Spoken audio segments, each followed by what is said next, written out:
The following live stream has been approved for appropriate audiences. It may contain occasional strong language and may not be suitable for younger or more sensitive viewers. Viewer inebriation is advised, though not mandatory.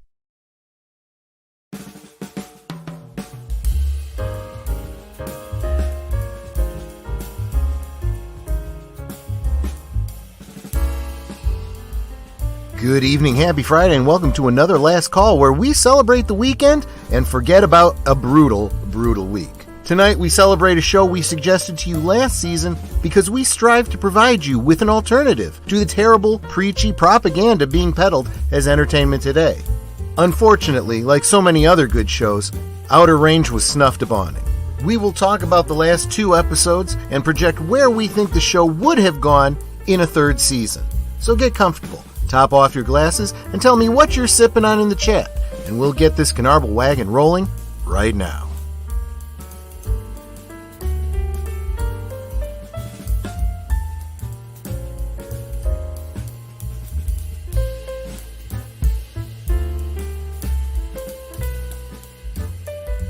Last Call is streamed before a live audience. Salud. Welcome. So glad you're here. It's not Kraken. It's actually, there we go. What shoulder is it? There it is. Bacardi Gold. I just had a taste for it tonight. Wanted something a little bit different, but I know it's what you're expecting. So let's go ahead and release the Kraken. Release the Kraken. The Kraken.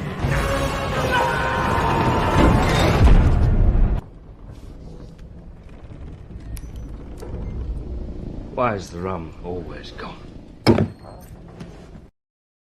Well, rum's never going to be gone in this house. And Nutter was just asking, what is the 1776? That's 1776 rye that I just picked up because I am planning to open it up on election night. And I'm very, very seriously considering doing an election night stream into the wee hours. At least that's my plan. So anyway, but I thought I'd bring that out because it was just a pretty eventful day, and I just felt like I'm looking a little bit more forward to that election day. But I do this all the time on election day. I plan a special drink, and I figure, well, either I'll be celebrating or drowning my sorrows. Either way, I'm planning to drink. So there you go. Anyway, let's say hi to all of you wonderful people. Starting with, let's see. Hold on a second here. Yes, I didn't know if it had fallen off, but JPRPH1 came in at 12:19 p.m. Welcome, my friend. You're an early riser today. I think it's now, it used to be, let's see who can get it first. They put first after the name. Now it's like, let's see how early we can come in. Right. The problem is if you come in too early, it falls off and nobody can see it. You know, like if you come in the day before or something like that. Wow, you were kind of, that was me saying it on both of our streams. That is not Boomer. That is an imposter. So never mind. Lady Mist, hello. Thank you so much for the flowers. And then there's this guy saying salute. So let's get him in here. Deleted Scenes, how are you doing, my friend? What you sipping on? I'm doing fair to partly cloudy, and I have some sweet. You have, what is that, tea? Yes, sir. Well, there you go. He's a teetotaler. So we're going to have a couple of designated drivers tonight, which is fair, which is absolutely fair. Then I saw Connie Cleary, Bird Woman of YouTube. Welcome. So glad you are here. Let's see. And I know there he is, Curtis Selby. Welcome, my friend.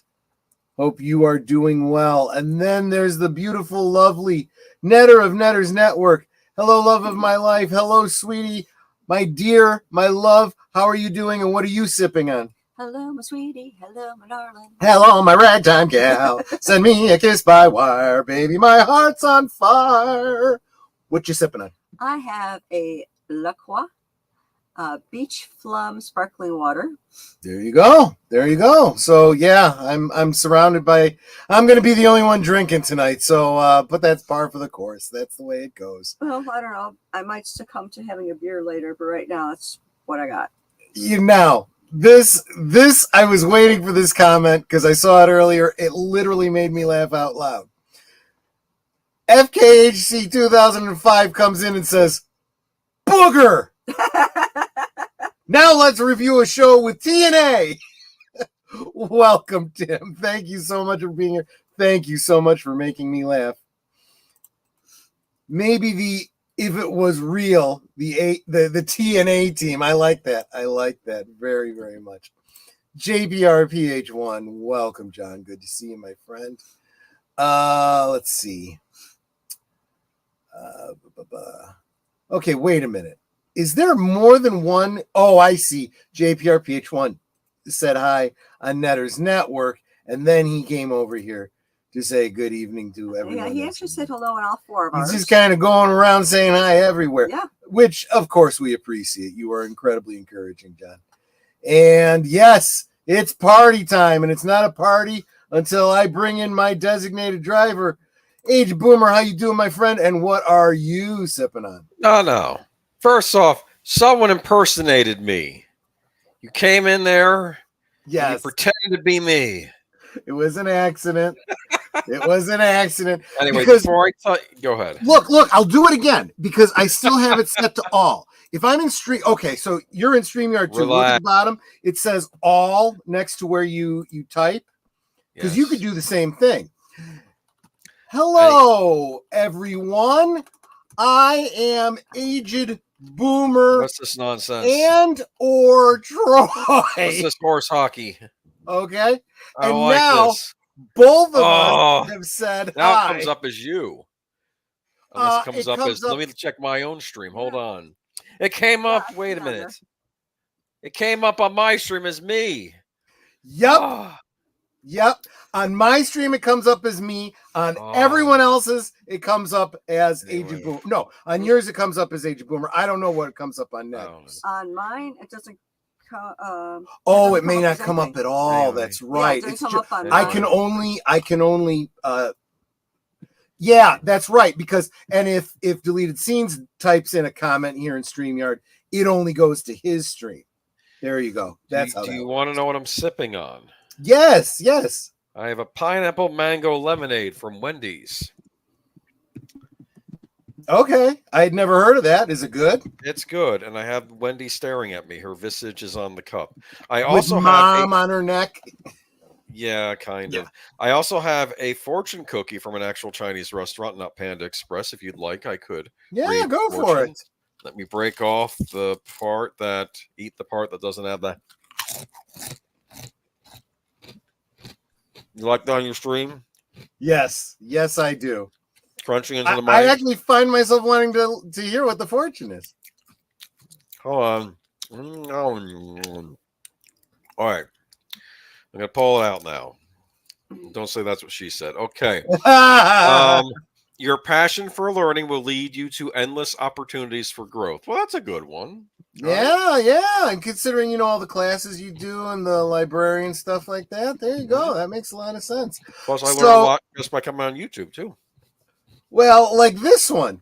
Did you hear there was an erectile dysfunction seminar? It was a total flop. But nobody came. That's wonderful.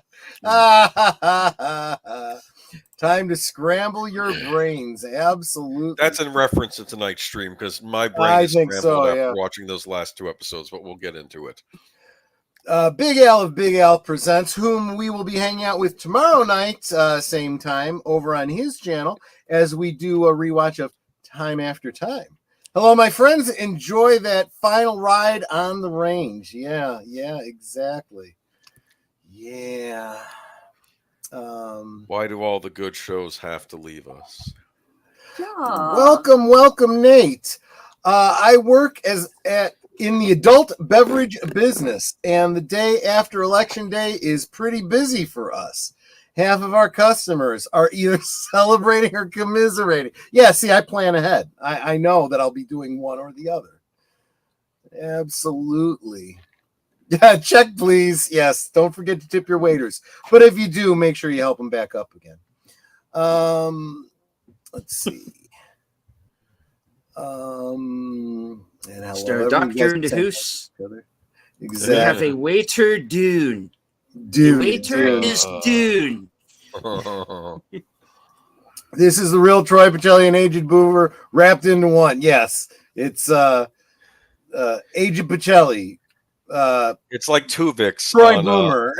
Like Tuvix on Star Trek Voyager. When yeah. That was actually an combined. interesting story. I mean, They argued that in some respects, Captain Janeway committed murder when she separated. Yeah, but it was one of those problems like the trolley thought experiment. Someone's gonna die no matter what you do. So technically you're gonna murder somebody either way. Yeah. And she would rather murder the one to save the two. To save the two. Yes. Exactly. But the other aspect of that is that, and I'm surprised they didn't go into this more. If I separate you into two separate beings again, is anything really lost? Are you claiming that your unique existence ceases to exist? Maybe that can continue if you continue to, remain close and communicate, and like a new unity party, right? Like someone from the other side says, you know what, screw you guys. I'm going to go where I can actually do some good, instead of being litigated into not being able to run. Democracy is on the ballot, people, but the people saying that are literally the ones trying to keep people off of ballots. Just pointing that out. That's what I was saying when I said we might get a little off topic tonight. But if you can keep me on topic tonight, maybe we'll talk more about this subject next week. The topic there's enough interest. Let me see. 1, 2, 3, 4, 5, 6, and 7. Episode 6 and 7 of Out of Range. There you go. Yes, David Pensack, welcome. Good to see you, my friend. Let's see. Who am I missing? I am way behind on the chats. Way behind. Nope. I think I'm caught up. You guys are all just kind of talking amongst yourselves. So that means I should probably. And you know what? I'm going to switch this so that if I do comment, it's. But if I comment here, it only comes up on mine. That's the problem. So this is the way it goes, guys. If you're in StreamYard, you can. Boomer and I can. If we select all, we can communicate on both of our streams. However, only Netter can communicate on her stream. Only Deleted Scenes can communicate on his. So that's just how StreamYards is set up. So, but since we're on the panel, we can just talk and everybody hears us. So that works well. So salute, welcome. So glad everyone came out today. So we watched the last 2 episodes of Out of Range, and I do mean last 2. And I was trepidatious. I was, because we knew a couple weeks ago that they had decided not to renew for a 3rd season. So we knew we were on this boat to nowhere here, and we were hoping for some sort of tie-up, some sort of resolution. No such luck. It's definitely ending on the equivalent of a cliffhanger. Not only that, what are the last words spoken in the dialogue of this show? What are the last words you hear in the last episode? Time is a river? No. This is just the beginning. Fuck you! That's why my thumbnail says this is just the end. This is not the beginning, you fucker. You got canceled. Okay, he just got demonetized. Yeah. 2 F-bombs in space of 20 seconds. But I'm past the 15-minute mark. Does that make a difference? I don't know. Anyway. Only by 2 minutes. But anything. Okay, Stop so throwing you, in my ear. Sorry. so you're You a tell little me to turn up the mic, and then you tell me I'm too loud. deleted scenes. What are your thoughts? Well, it was definitely the last two episodes were certainly a brain scramble. In particular, that 7th episode that Josh Brolin directed. And kudos to him for being able to keep. He had a lot of spinning plates in that episode. Yes, yes, he did. Yeah, True. and I'm glad he kept everything straight. Yes, the show does end in a cliffhanger. They set up a lot of things. There are some things that go all the way back to the early episodes of season 1 that become relevant again here in these final 2 episodes. So in some ways, I was able to put 2 and 2 together. It's just a show that I think really needs one more season to wrap everything up. Yep, absolutely. And it's looking like we, at least for right now anyway, that we're not going to get it unless this is being shopped around to other streamers. I mean, you know, they got some heavy hitters back in this show. In certain producer department, I would think that they would be able to, open a few doors. You know. Yeah, there was a commentary last year. I want to say it was Valiant Renegade, but I may be mistaken. And what he was talking about, he was talking in terms of Cobra Kai, actually. But what he was saying is that you notice that Cobra Kai did and correct me if I'm wrong, I may have the details off, but it started out on YouTube Red or whatever for like a season. And then it went over to something else for a season. And then it went to wherever it is now for a season or whatever. And now it's going to wrap up there. And they were talking about how a lot of these shows only get about 2 seasons on the streaming services. And apparently it has something to do with return on investment or something like that. And they just can't get past 2 seasons. And it's like, that's a problem. If your show needs more than 2 seasons to tell its story, why even bother starting the fucker? You know? Which is kind of how I feel about this. And it's how I felt about shows on network television, too. When you got a season of something, ends on a cliffhanger, and they said, we're not renewing. And all the fans are like, what the fuck? You know? Firefly comes to mind. You know? The Dollhouse. The Sarah Connor Chronicles. Basically, anything that Joss Whedon ever did on TV. Basically. Just saying. Oh, and speaking of the TV folks, we tend to rip a lot on J.J. Abrams. Apparently, he was at the DNC this week, and he got interviewed by a satirist who was going around interviewing a bunch of big name Democrats. And just being very on brand, very Democrat. But if you're paying attention, it's like, he's trolling. He's trolling. Did he ask about Rise of Skywalker? He said, whose lightsaber would be longer, Joe Biden or Donald Trump's? Well, that's funny. And he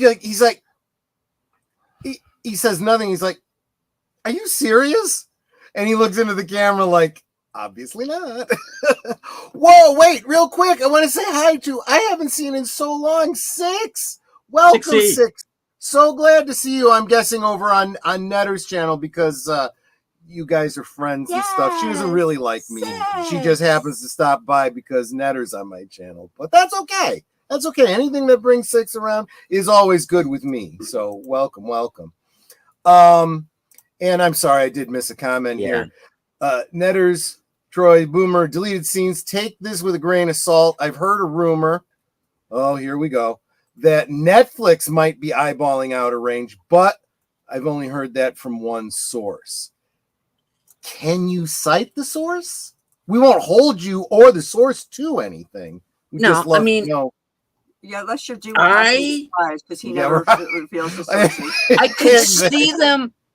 I could see them doing it because, like I said, one of the producers on Outer Range I'll fight you for her. I'll fight you Brad for her. Pitt. One of the producers on Outer Range is Brad Pitt in his. Is he? I didn't even company. realize.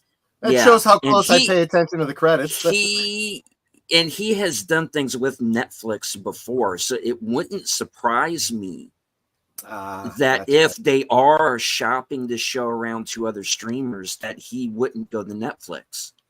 Yeah. No. I mean, I'm not saying that this is taking place. I have no idea.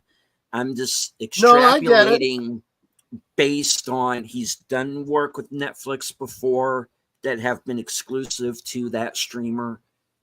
It makes sense to me.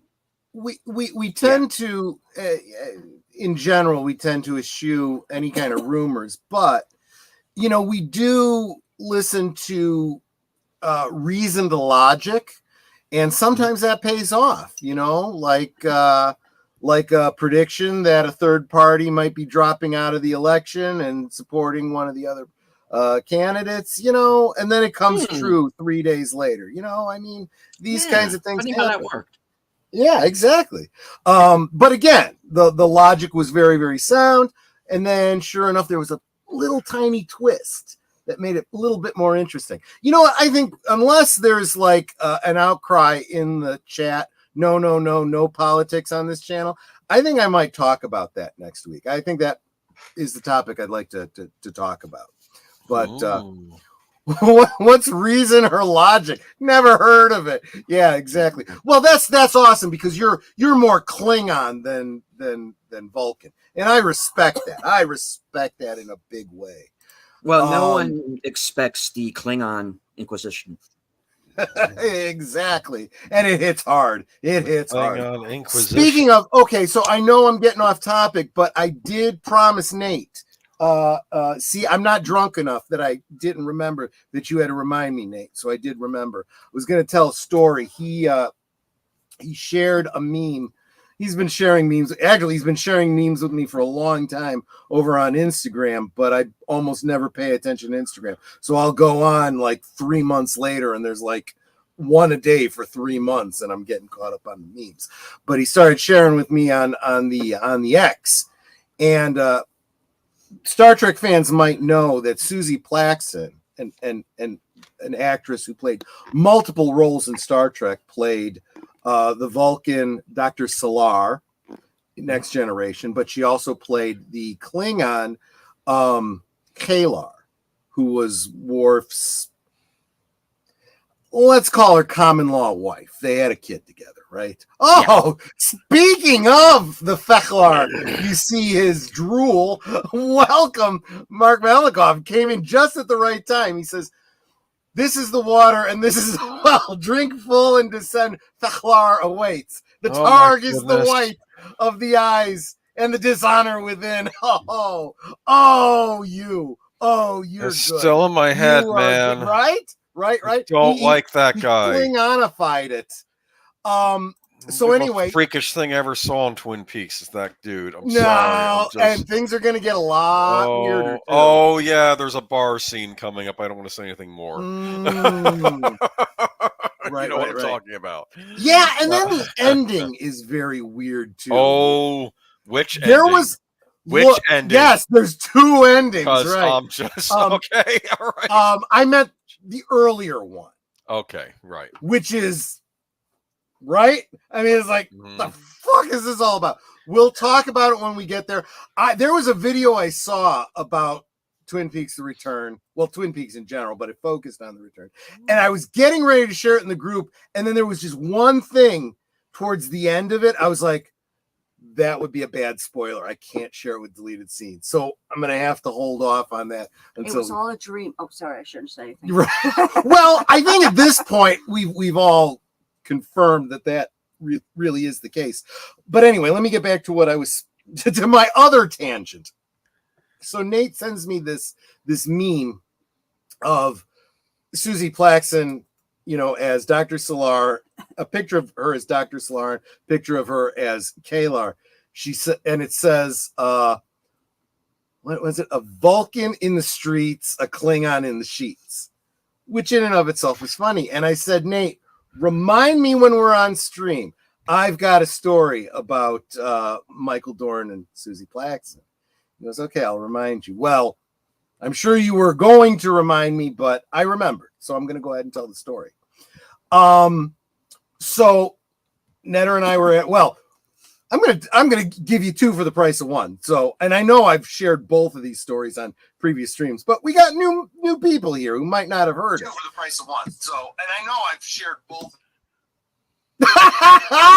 That was me. What the heck was? I was coming. His YouTube came. My bad. Sorry. No, it's fine. It's just funny to hear my own voice. It's like seeing yourself at the same time, like seeing another version of yourself. Exactly. Which ties exactly. into what we're talking about tonight. That happens right. a few times. Oh, put a pin in that. So Netter and I were working security at a Star Trek convention. And Netter was on the door. She knows she was just taking a drink too. She was on the door and she's not letting anyone in who didn't have a pass, wristband the wristband or whatever it was. So this rather tall redhead comes up and she just starts walking. She's like, "Wait a minute, I haven't seen your pass." She goes, "I don't have one. I'm," and she's like halfway through her sentence, and the head of security comes running up. No, she's fine. That's Susie Plaxton.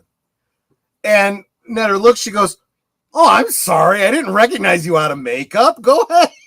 I was told everyone had to have a pass. Yeah, it's like I didn't recognize you without her bumps. Yeah, in fairness, you expect even the guests would have some sort of a guest pass or something like that. And then 1 minute later, another tall redhead comes up and has a badge. "Hi, my name is Susie Plaxton. Is my yeah, that would have been funny. It'd be like a disguise, master. Right, exactly. But she was in full Klingon makeup, so we knew that she was a convention goer. Anyway, later that day, they were doing autograph signing, and they put, for obvious reasons, they put Michael Dorn and Susie Plaxton together.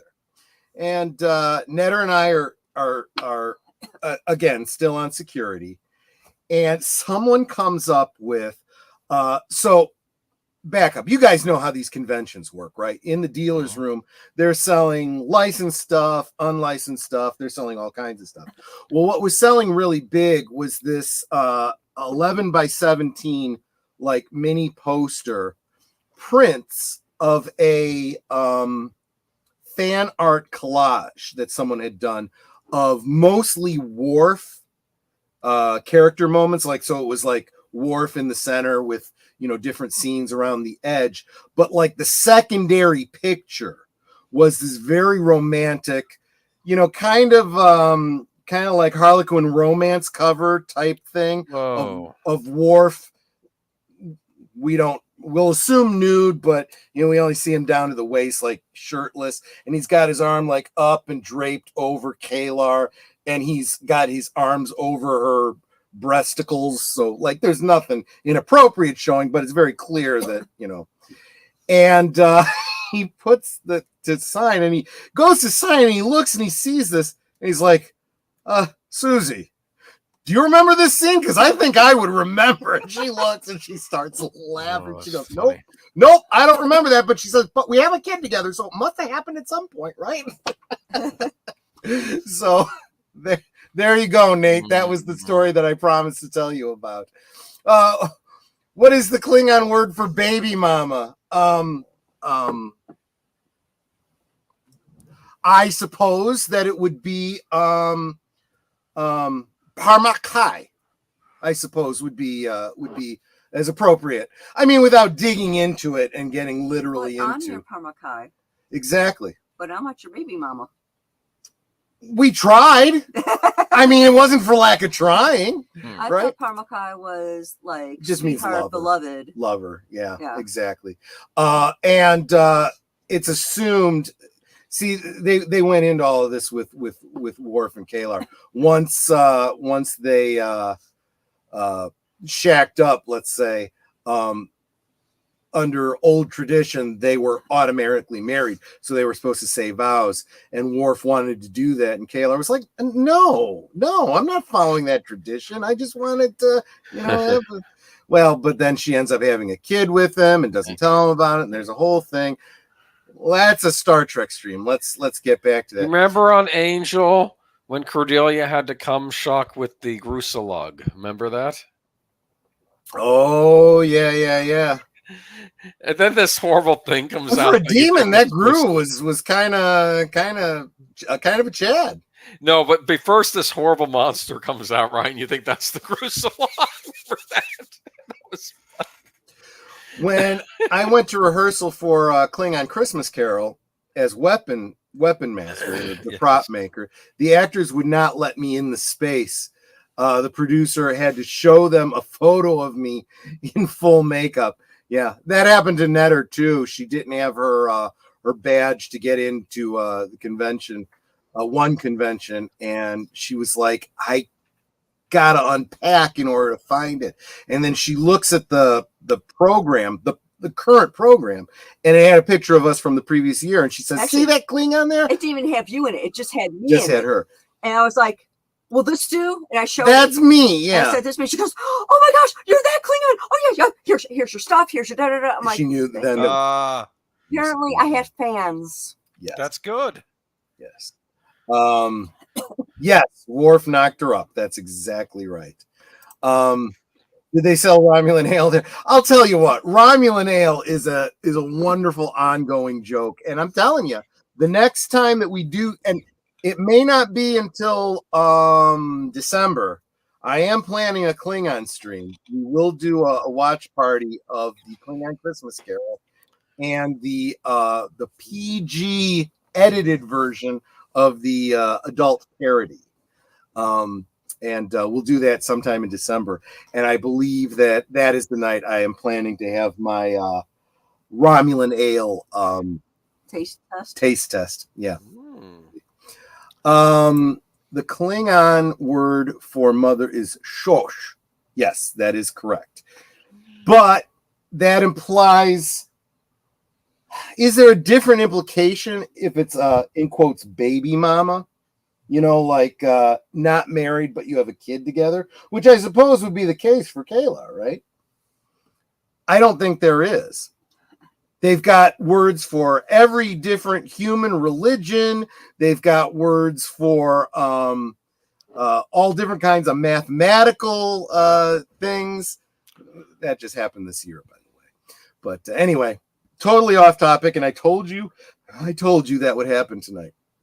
So let's get back. Deleted scenes.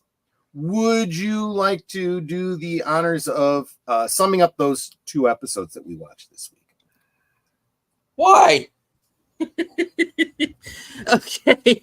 I'm not sure. I know.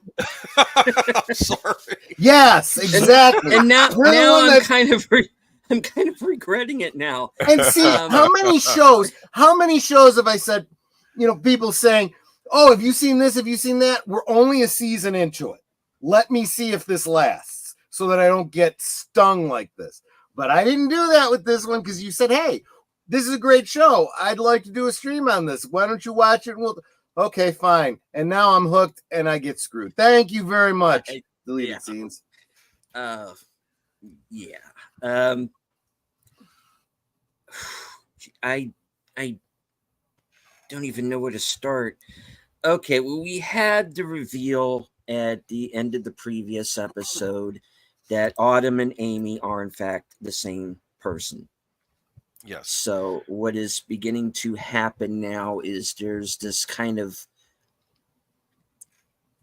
for the lack of a better term, a bleed through. They're all seeing different versions of one another. Autumn is seeing the younger Amy. There's a teenage Amy that shows up in one scene. Hello, Drink or Steve. There is and of course the reverse is true. Amy is now starting to see Autumn as well. She thinks it's a nightmare, but of course we know this is actually they are actually having these visions of one another. Which is really wild. Now you realize that the child Amy is also seeing the adult Autumn, like two sides of the hallucination, so to speak. And it's the adult Autumn who's taking the mineral that's causing her to have these visions, but it's affecting her younger self too. That's a little trippy.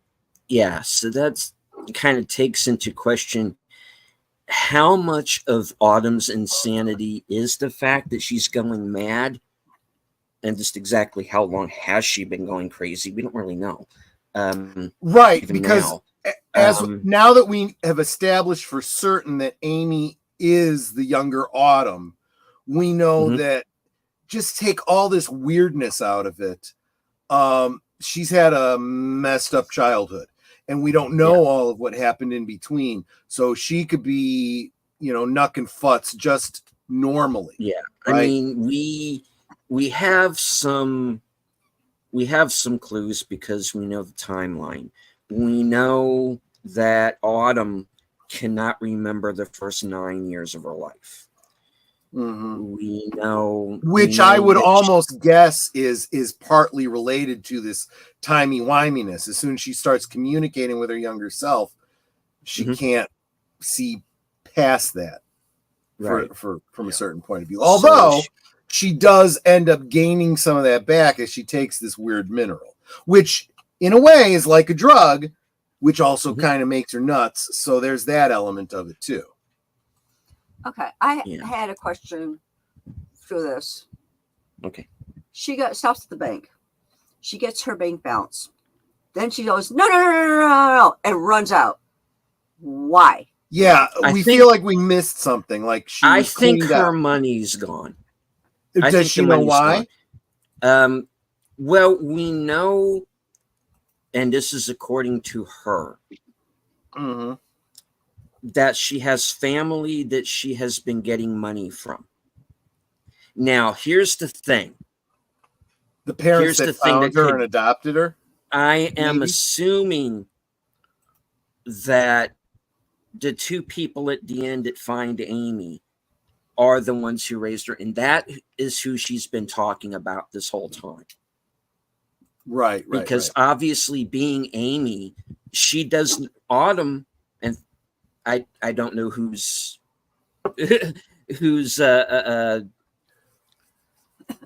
chat Brett is in, but either way, thank you for the super sticker. I know. I'm pretty certain that's yours. It's got to be either yours or mine, and it's showing up with the little link next to it. That means it's in your chat. Yeah, thank you very much. Thank you. It also helps us to understand how the StreamYard communicates with us. And is that Australian dollars? Is that what the A is for? I think so. It was Australian. Oh yeah, AU would be Australian. Let us know, Brett, because we're still learning about about currency too. Right. So all right. Go ahead, Boomer. Well, back to the beginning. Autumn is coming back to the beginning. Back to the beginning of episode 6. Autumn is coming out of her trance. She's actually saying some very nice things to Royal, which I thought was interesting. Right? Yeah. So again, with Amy realizing that she is, or Autumn realizing that she's Amy, she's starting to, she's got these mood swings, and you're never really clear where she's at on a lot of things, but she realizes that Royal is her grandfather. Grandfather? Yes, grandfather. And she's starting to, see him and his wife as family and stuff like that. But she's also got some other machinations going on. So, didn't have money up to the other week, brother. When I noticed you got monetized, congrats. Well, there you go. All right, thank you. So he's getting caught up, but he's got channel memberships too, so you can make it like a monthly thing for him. Just saying. But yeah, let me tell you something. That that reminds me. Although I don't see him here, I do want to shout out the Cluu Channel. Thank you so much for upping your membership to VIP. Thank you, my friend. That was very, very encouraging to me. And since you're not here, I guess I'll probably just shout you out on X or something like that. But anyway, so yeah, she's knucking futs, and she's got some machinations. She's got some planning. She's starting to make some, but that's also because she is not only communicating with her past selves, right? Because and we're not sure that these, the one time she looks into the mirror and sees little Amy, that's after she's taken that that was drug, right. That was the Cooper looking into the mirror and seeing Bob moment of the show. Right. But she's walking on the street at one point, and she's talking to Amy and a teenage version of herself at the same time. They're all arguing, but then when you see it from someone else's point of view, you realize it's all in her head. She's like I don't know, she's like Deadpool or the Badger or something, where she's seeing all kinds of shit going on that nobody else sees. And you don't know if this is just hallucinations, multiple personalities inside her own head, or that's the interesting thing is we have said that this show is not a multiverse. They have not gone into a multiverse situation until this week. I think we're going to change our opinion on that this week. However, we now have multiple versions of Amy walking around. We have now multiple versions of Perry. We now have possibly Trevor come back to life. Yes. So let me real quick, kind of interject here for the audience. So we have help me out with the character, the brother that killed the neighbor and caused all these legal problems. Perry killed Trevor Tillerson. Right. Perry Abbott. And now in a manslaughter fist fight, it happens. Okay. Right. Okay. And very much exactly the way Elvis ended up in prison in Jailhouse Rock, right? Mm-hmm. So he, he's running from the law, he falls down the hole, ends up back in time in, I think, wasn't it the 70s? And he meets like 1980, 81, around there, I think. Yeah. I'm so fucking old. Decades are like meaningless to me. So he goes back in time before his parents got married, obviously before he was born. Tells his dad, "Yeah, I'm your son." He's like, "Yeah, okay." And they some very interesting conversations there. But then when he comes back, it's very much like that scene in Back to the Future where Marty comes back, a few minutes early or a half hour early, but gets there not. He didn't have enough time to change things. Imagine if Marty's car didn't die on him and he got there and there were two Martys there at the same time. Yeah. That's basically what happens here. And because of that, history's kind of changed. And was I correct? What? History's different. And instead of him killing someone else, that guy killed him. And the body's there, and I was wondering, is Perry and he now shows going and he's like, his body is there and dead, so now he has to dispose of his own dead body. Yeah. Now here's the weird thing: he takes off his shirt off the dead body. This made no sense. Threw the dead body into the hole, and then throws the shirt in after. Why did he take the shirt off of him? It made no sense. At first, I'm like, oh, he's taking off the shirt so he can put on the same shirt. Identification, perhaps. Which was in his wallet, which was in his pants. Well, he didn't take off his pants. I know. There was a lot of things that happened that we were like. He took the wedding ring back, which he had thrown out. See, here's my point about this. Let me just get this out real quick because I might forget. But now we've established that time can be changed, and B, as a result, you might have multiple timelines. This was not the case until these last 2 episodes. Do you think that now he has jumped into another time period where he is, because obviously these other timelines seems to be going on where he disappeared. I don't know. That's the thing. And also with Royal Abbott, it was this weird thing where it's like, I don't know. Well, I don't keep know. in mind, everything that has happened up till now that involved time travel that created what you might consider to be a paradox could be construed as an ontological paradox, right? Okay. So Joy goes back in time, gets her photograph taken a la, Marty and Doc at the, dedication of the clock tower, right? And in the present day, her daughter sees the picture, right? Mama Joy. She comes back, and now she's got to explain to her wife, yeah, that was me. Well, actually, she spoke to her wife and explained everything to her because Royal told her, you need to talk to someone. I held this inside for so long, it ate me up. You need to talk to someone. That is a great dynamic they were really getting into. And unfortunately, we're not going to get any resolution on that. And she's still calling Royal. It's like, we shared this experience. I can talk to you about it. And what is, I respect the hell out of Royal for doing this. He says, have you talked to your wife about this yet? Like, I told you to. You need to. You absolutely must. Because let's face it, he's dealing with the same thing with his wife. It's like, I should have talked to you about this a long time ago. Real quick, Vagrancy Horror has dropped a $1.250 on you and said, thank you. Oh, it's a super sticker. You can, I can't see it. You can. Sticker. It's Black Cat. Ah, well, that's on brand for the Vagrancy Horror. It's apt. Indeed. So, so like I said, ontological paradoxes, right?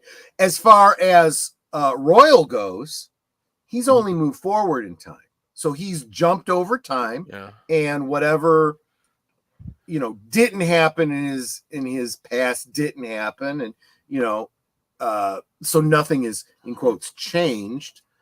Now his son comes back in time, right? But we get no indication, at least initially, that anything has changed. Well, the only difference is he gets back early. Something very interesting happens, though, because while the patriarch, I guess, Wayne Tillerson, is in the local dive bar, and he decides to... And he's doing that chaw. And really, that's what it looks like. When they're doing this mineral, they take this... It's like a black hematite is what it looks like. Ground up hematite. And they take it on 2 fingers, and they put it in their mouth. And I swear to you, it looks like they're doing chaw, is what it looks like. And especially given the... the rancher cowboy type of... I just, kind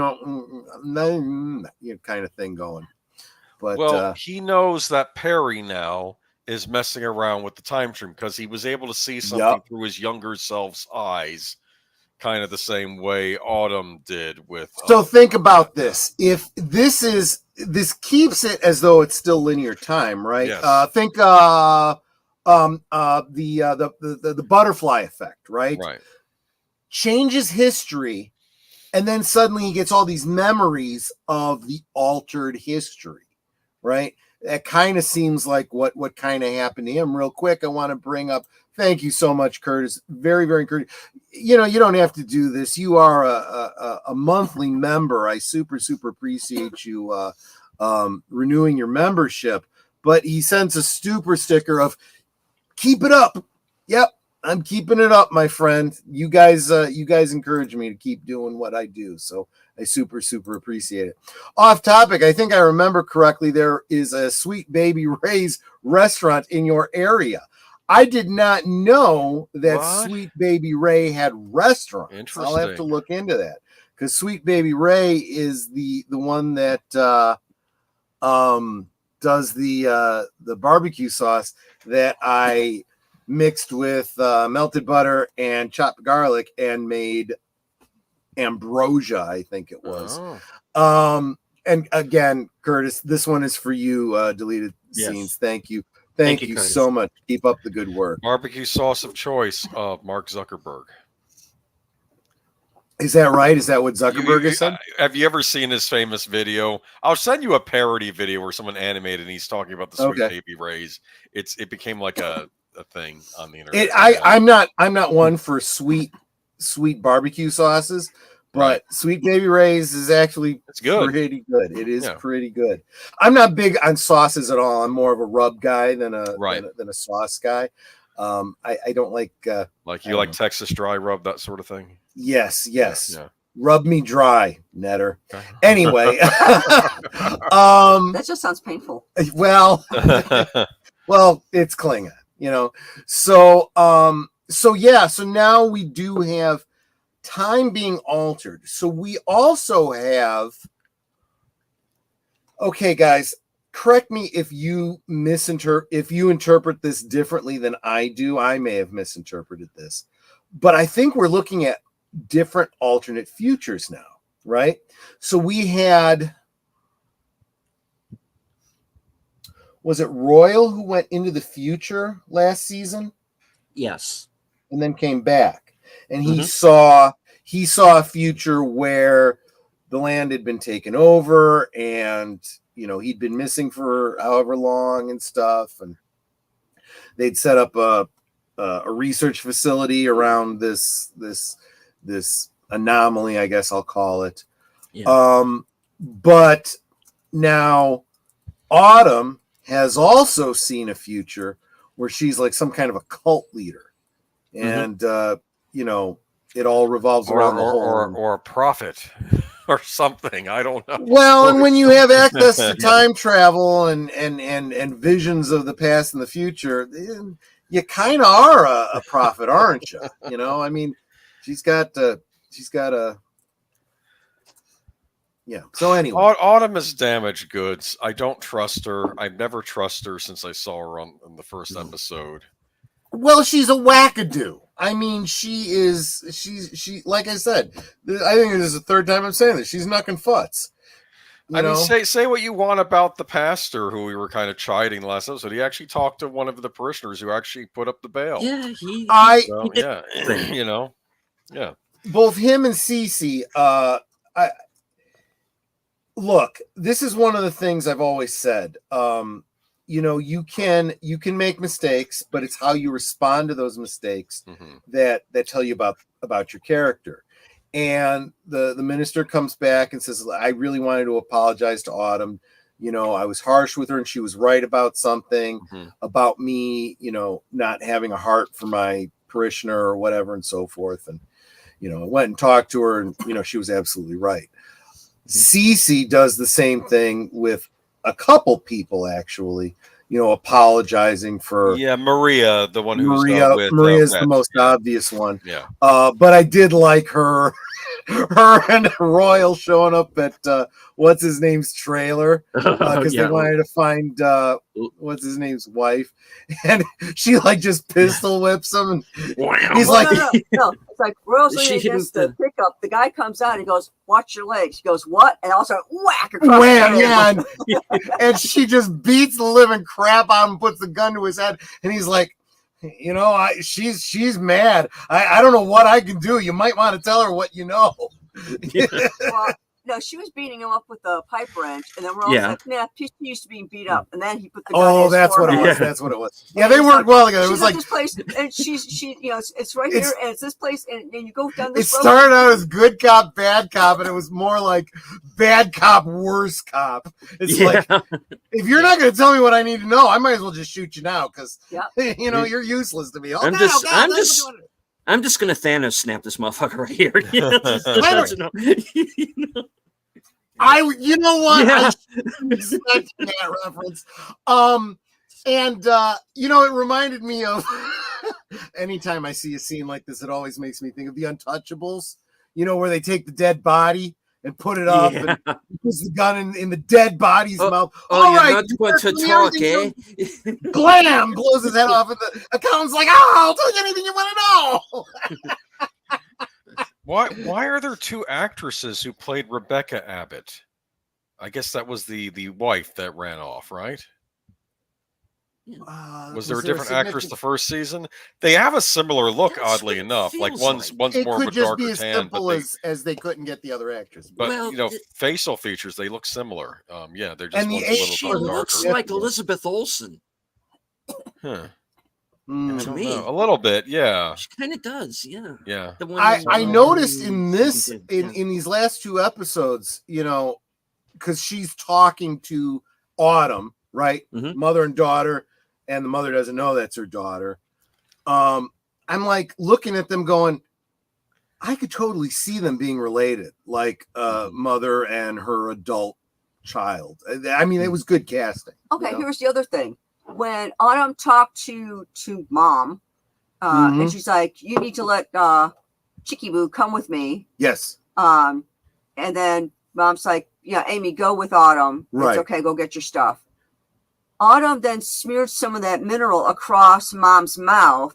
So what exactly happened there? We don't know. Because then Autumn comes running out with Amy, gets into the truck and is like, "Get out of here, just go." And suddenly everyone's like, wait. So it's like, what's going on? What happened? But now mom is potentially addicted to this mineral. She's also gained some insight into what's going on.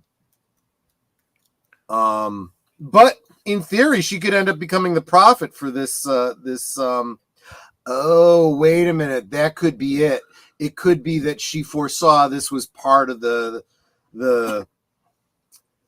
golden path, so to speak, to steal a nom de voyage from Dune, right?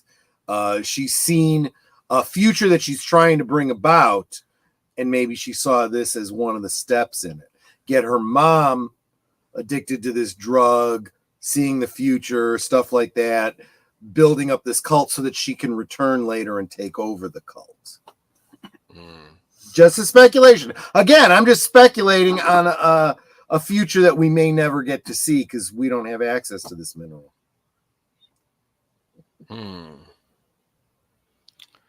So, do we need to talk about the Tillerson brothers? We do. Yep. First, the patriarch of the family is at least as knuck and futz as Autumn is. He's just I think he's worse. Well, he's insane and he's an asshole. He's malevolent. Yeah. He's a bad egg. He's an in-hole? He's an in I feel bad for his sons because part of me thinks that maybe the sons, especially oddly enough, Trevor, maybe the Abbotts could reason with them, put this family rivalry to bed if it wasn't for maybe Wayne Tillerson and to some extent Abbott too. Royal Abbott, but Royal Abbott might let things go after a while. But obviously, Wayne's the big instigator in all this, and right. I there's a confrontation, of course, between I guess the one that's going to inherit, which would be my picture up there. What's his name? Sorry, give me a moment. Billy. If I can find it.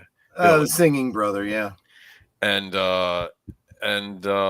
Luke. And oddly enough, I guess what am I not supposed to like? I didn't want to see them fight. I was like, this is not going to end well. In a way. And I just didn't want to see it happen. In a weird, outer range, timey-wimey kind of way, it's two brothers fighting over a girl. Yes. If you think about it. Yeah. Why?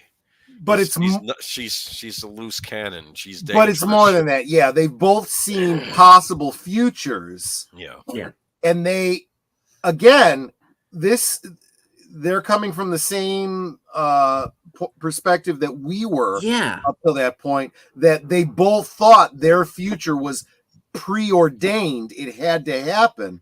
Only come to find out, no, yours could happen, but if your brother kills the fuck out of you, yours doesn't come true. His does. See? Which because they are all on this mineral now. Billy's been on it for probably since sometime in the first season, if not before. Yeah. Wayne's on this mineral.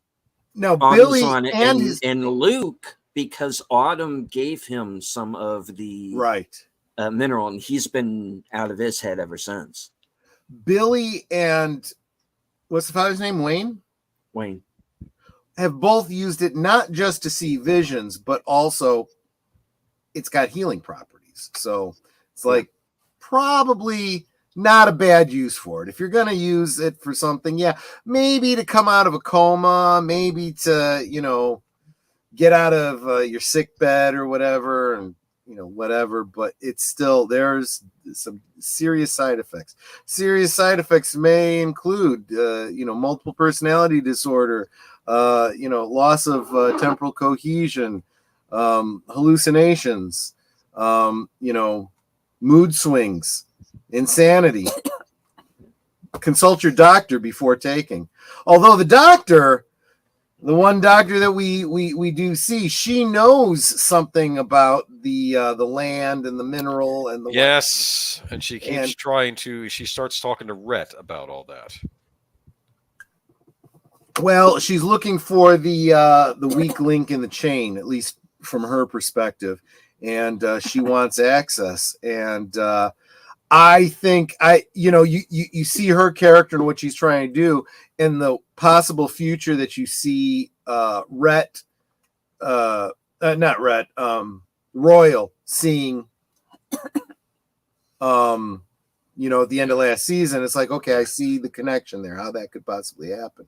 But now we're starting to see where maybe that can't possibly happen, because now Boomer's avatar is dead. The other brother's on the lam with Autumn. No, is anybody really dead on this show? Maybe yes, maybe no. And that's something they've definitely implied, that death is not permanent because of time travel. Well, I think the show also says that death isn't cheap. Like death, I get the impression, I don't care who's dying on the show, it's not good when unless it says emergency youth authorization. There you go, my friend. Oh, Mark, you are definitely going to want to join us next week. I'm going to be talking about some of the current events next week. As nuts and annoying as I found Billy, I did feel bad when he was lying there bleeding out from a hole in his skull. I'll take some of that stuff for an erection that lasts more than 4 hours. Dude. Anyway, he was lying. Careful, man. Priapism can make it fall off. You don't want that. Okay. You'll start feeling like a woman. No, you're just at the DNC. Were you okay with Billy bleeding out like he was? Did you feel bad? Nope. I don't feel bad for any of those.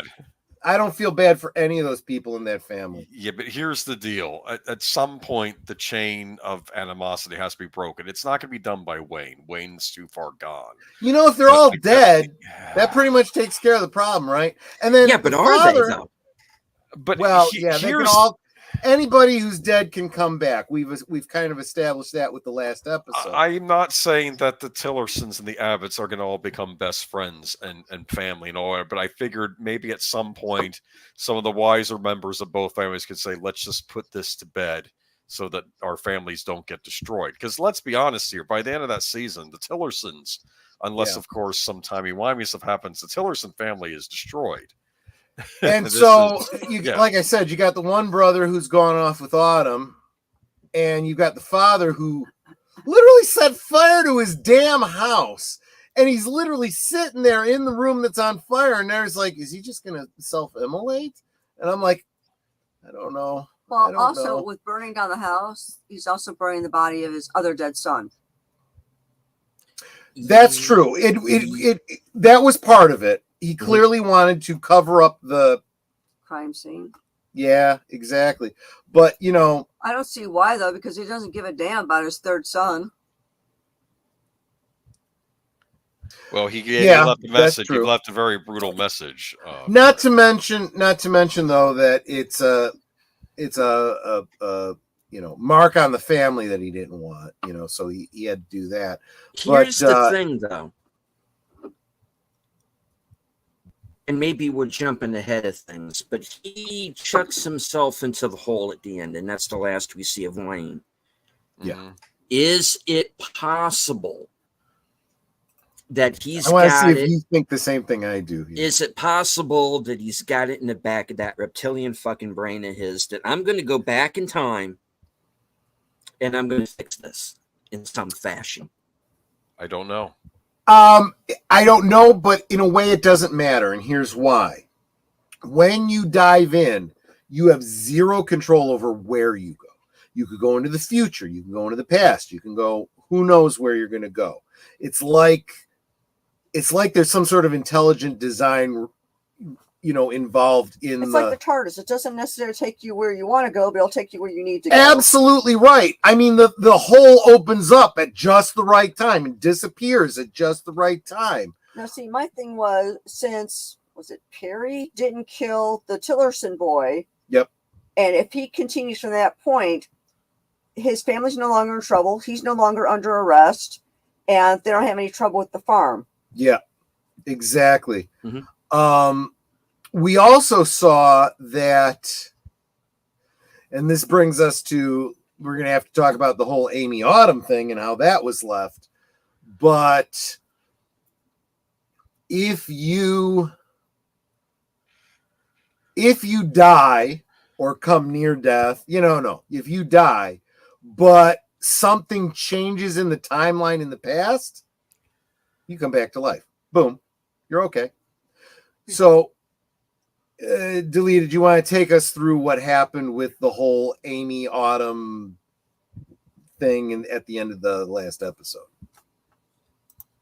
Okay. Oh, Samael. Well, quick, Yes. Let me say hi to Samael the Infamous. Haven't finished Outer Range yet. I got some cool concepts, but I find it lacking somehow. Yeah, it's lacking in a friggin' ending. Because it ends on a cliffhanger, and we'll never know unless another network picks it up. We'll never know how this fucker ends. It's not a perfect show. I'll tell you that. I definitely like season 1 better than I like season 2. I don't know. See, there were episodes in season 2 I really liked. Yeah, but there were. I don't know. There was just something kind of off about it.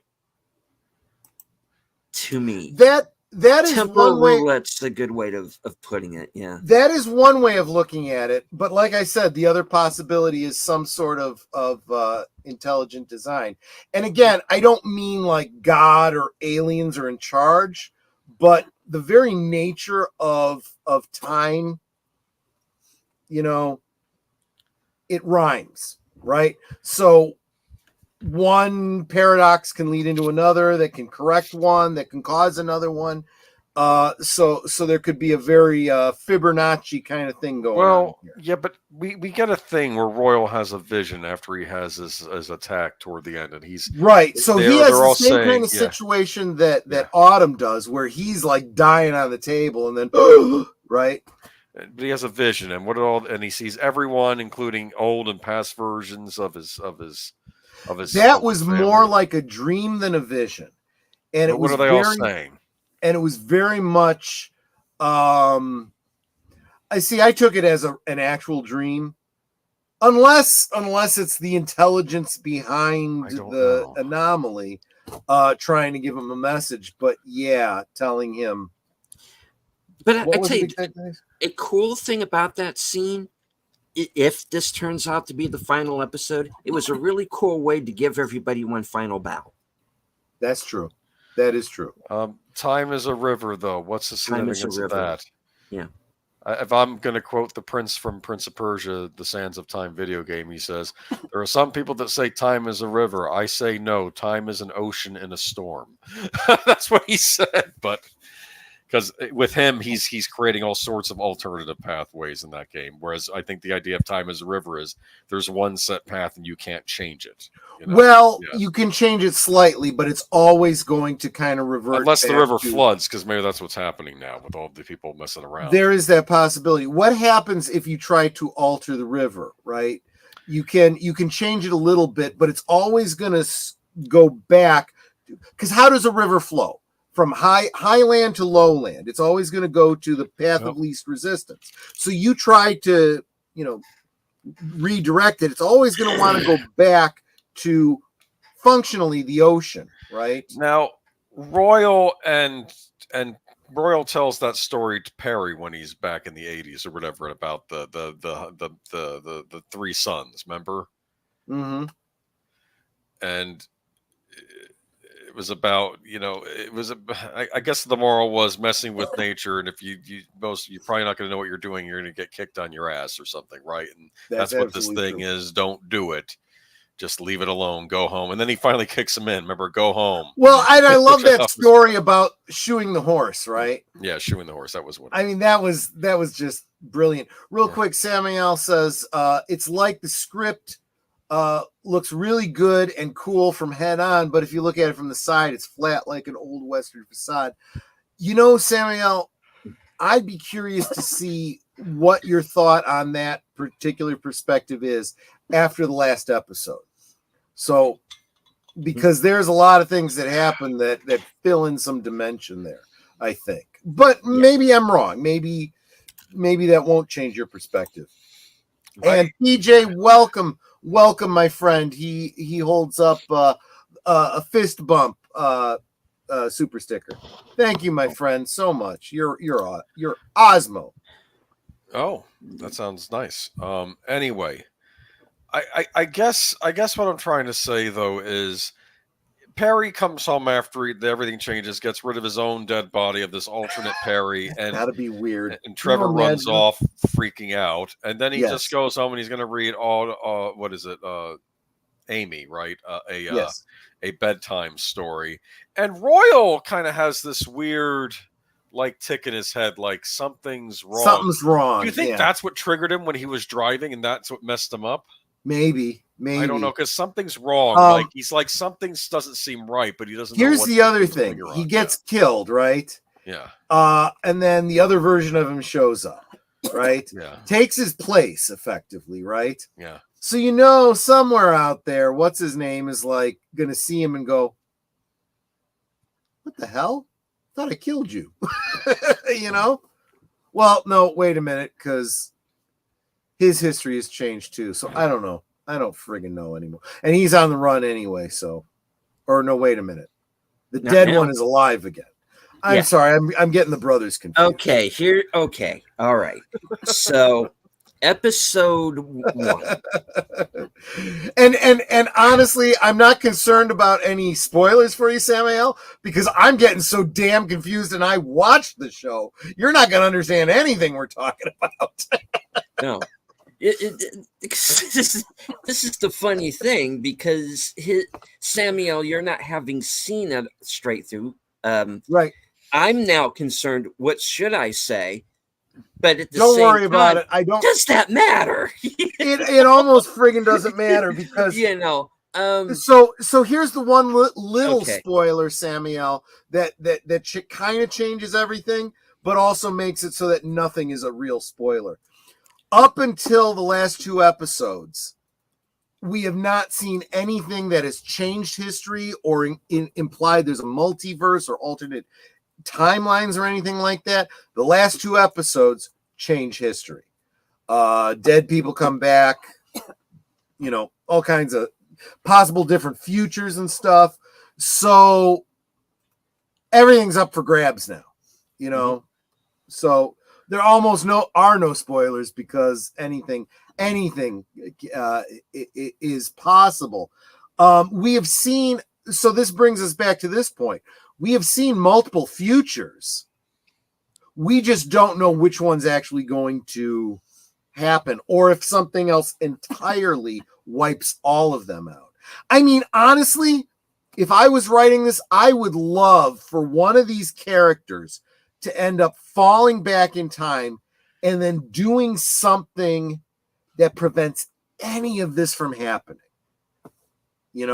Just completely to be honest with you, I don't know. I mean, I guess that would have to stop Abbott from going through there to begin with, Royal. But I almost think that Perry was sort of resetting things, right, by stopping, making the outcome of the fight different. So, right. True, but that's only partial, right? It's only, it's only demonstrating that an aspect can be changed. Yes. I'm talking about someone. Let's face it. We also don't know what started this whole hole in the ground warp thing, right? Why is but why is Dr. Nia Binfu so interested in it? Whose interest is she And how did she find out representing? about it? Whose interests is she representing? I'm assuming perhaps by the accent and the name that maybe she's from the African continent. South And I know of Africa, a certain probably, other yeah. nation that has a lot of interest in the African continent right now. I'm not saying that they're involved in any of this, but Well, you know what I here's the mean. possibility, right? Yes. Perhaps there is a technological explanation for what's happened here, and she might be aware of it. Yes. You know, some sort of a Dharma project type dealio going on or something like that. And if we discover that, if one of the characters finds this out and goes, hey, now I know something, I can go back in time and make sure none of this shit ever happens, right? But that creates a whole different timeline. What does a timeline look like where Royal never comes forward in time? He never breaks up Cece and what's his name? His family is never, his boys are never born. The other guy's kids are, different or not the same or whatever. Everything has changed. Autumn never exists. No singing cowboy. I'd like to think he always was meant to be a singer in some way, shape, or form. Maybe he would have been a great country star. He'd gone. He would sing though in the most inappropriate places. Well, that's because he's insane. Oh, I thought he was just autistic. No, he's nuts. No. Yeah, Okay, I'm melting even down here, which is normally cooler. I'm going to go close all the windows and turn on the air. You. I will be right back. I understand. Thank you very much. Yeah. When I said earlier, I asked deleted scenes, how's it going? Well, fair to partly cloudy. How's it going for you? I said hot. It's a hot one today. And, very rainy down here in my state. Yeah, let's hope that's all it is. Let's hope it doesn't. Big showers today. But for you. How about Maria in the bank with that money, huh? Yeah, what was she planning to do? She's doing a little embezzling there, maybe. She gonna run off with the money? Is she gonna enter the Bates Motel? What's going on here? It's like go on, take the money and run. Hoo hoo. Yeah, exactly. She was upset with possibility. Yeah, she was upset with Rhett, right? Because she thought, ours a big chance to get away from everything, right? But I don't know. Yeah. Look, if your future plans, your retirement plans involve stealing, I recommend you don't do it. Don't do it. Don't do it. At any rate, of course, who knows? We'll never see how that ended up. I know, right? I'll never get to know what happened to the Frito Man.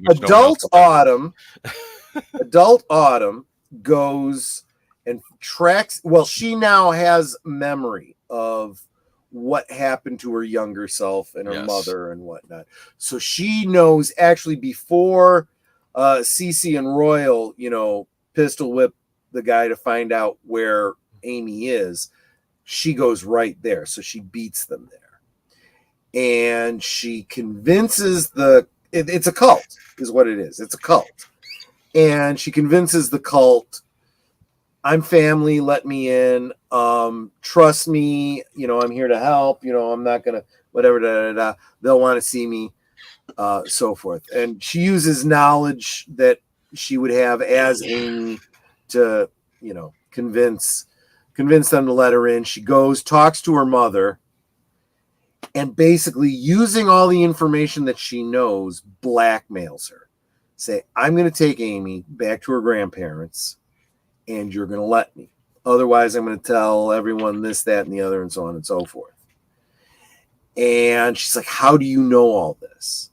She says, well, because I am Amy. Okay, so she admits it. So because she's being blackmailed, she has no choice. Go ahead, take Amy. Okay, Amy, you come with me. Amy, at this point, thinks that Autumn is a cousin of hers, doesn't realize, right? This is the future self yet. I'm going to convince your mom, right? Right. And she does. She convinces Mom, are you sure? Okay, I'm going with Autumn. Only come to find out that she kind of starts to get the impression, yeah, Autumn's a little bit off too, because Royal shows up a little bit later, finds out what's happened, so he calls ahead to Joy, who is still the acting sheriff, right? And thank you. Now, I didn't need a booze punch, but I'll certainly take it. Netter brought me cookies, which I made. Yes, she what made kind of cookies? Chocolate chip. Oh, those are good. They are some of the best chocolate chip cookies I think she's ever made. I learned in Santa Claus the movie that's Santa Claus's favorite cookie, chocolate chip. Yes, they are. Which is odd since they're not typically Christmas cookies. You don't really see chocolate chip around Christmas, do you? Yeah. Yeah, I'm kind of surprised it's not like a shortbread or something like that. Yeah. I put a sprinkle on top. No. These are perfect. These are perfect the way they are. So, so Royal calls ahead to Joy. And she's like, how am I going to convince my deputies, this, that, and the other? Goes, no, just go alone. Stop her, do whatever you can. Yeah, so poor Joy this past couple episodes too. I know, feel right? She was under stress. Yeah. Yeah, she was. But and although I guess you could argue she kind of screws up, she doesn't screw up in a way that was in any way her fault. She actually did a great job. She puts the car between the road and the hole, takes out her shotgun and click, So she's standing, and basically Autumn and what's the brother's name that's driving? Luke. Right. And of course, Amy's in the car. She's like, just floor it, just drive through them, drive into the hole, right? Because she's planning to go back in time or forward in time or whatever the fuck she's planning to do. And he tries, but Joy is just like, okay, blam. She shoots out the wheels, she shoots out the windshield, and he involuntarily swerves, so he's not going into the hole. And she says, I need to make sure Amy's safe, let Amy out, blah blah blah, this and that. Amy pulls a gun, holds it. No, I'm sorry, Autumn pulls out a gun. I was kind of right, but that would be confusing. Autumn pulls out a gun, holds it to Amy's head, and she's bluffing, obviously. She's not going to shoot her younger self, but Joy at this point doesn't even realize that's the case yet. She puts her gun down, whatever. Don't do anything, whatever. I wouldn't hurt her. Of course, I'd never hurt her. She grabs her gun, shoots, hits Autumn. In the scuffle, Amy falls into the hole. Yeah. Okay. And Autumn, she's just right. They rush her to the hospital. She's flatlined. She's gone. Autumn wakes up. We don't know when exactly, but assuming, that she's got to grow up to be Autumn, we assume she goes into the past. She's literally lying there in the middle of the field, presumably where the hole was, and is now closed up, and she's just lying there. And a hiking couple comes by and sees her, goes to help her, and they're like, where are your parents? What's your name? And she's confused. She doesn't know. The last thing she remembers hearing is Joy yelling, Autumn. So she goes, I don't know. I think I'm Autumn. Yes. Ontological paradox. That's when she becomes Autumn. I'm trying to get a time period for when she would have showed up. It would have to have been maybe sometime during the aughts, because she would have to then grow into the Autumn we see on the show now, which would be like mid to late 20s, and 20s, she's 9 or something. So yeah, it's probably sometime during the early mid 2000s maybe, or mid first decade of the century, and I'm thinking she wouldn't have been born yet, so it's not like she could be missing. Yeah. Right. So. Right. What a. So. What a brain scramble this is. So that makes you wonder: does this put her on the path that Autumn had intended? Or is this just the ontological paradox that literally puts her on the same path where she becomes the Autumn that we see?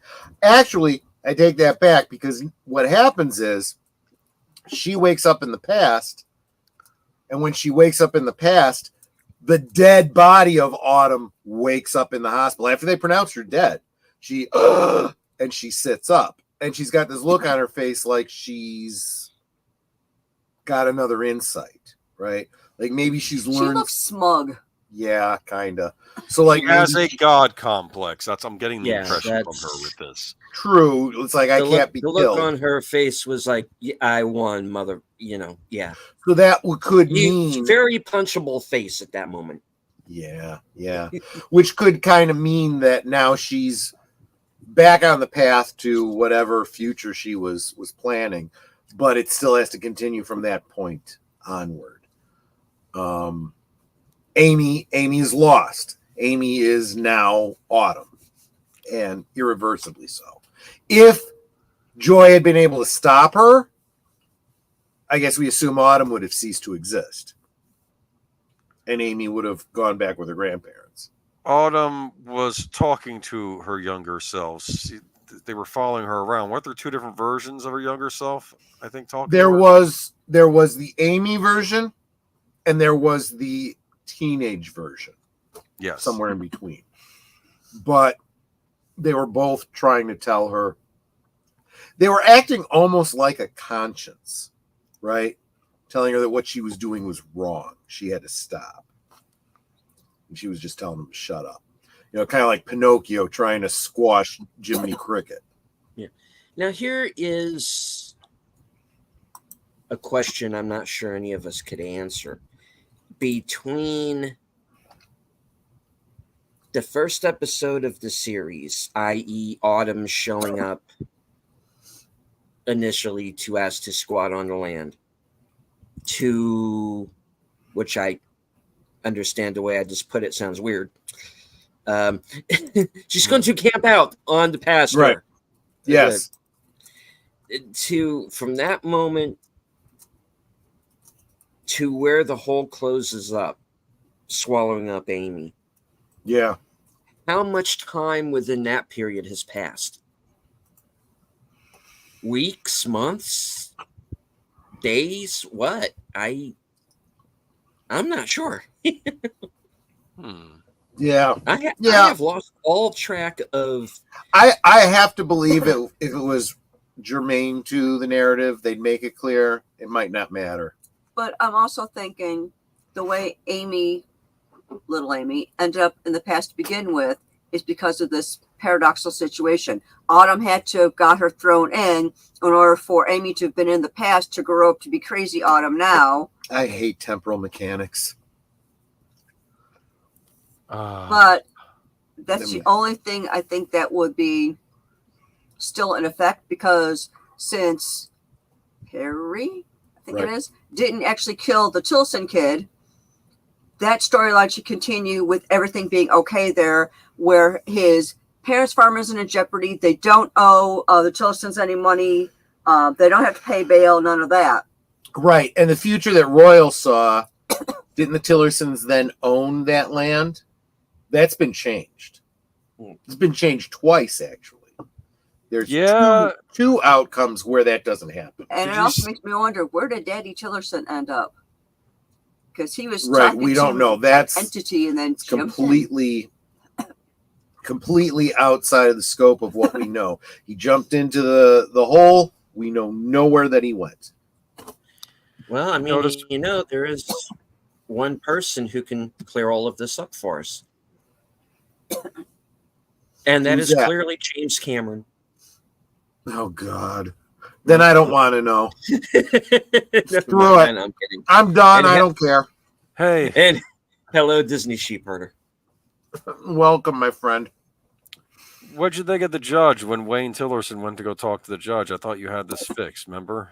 Yeah, that was interesting. Yeah. That was interesting because again, these are and the same thing happens with the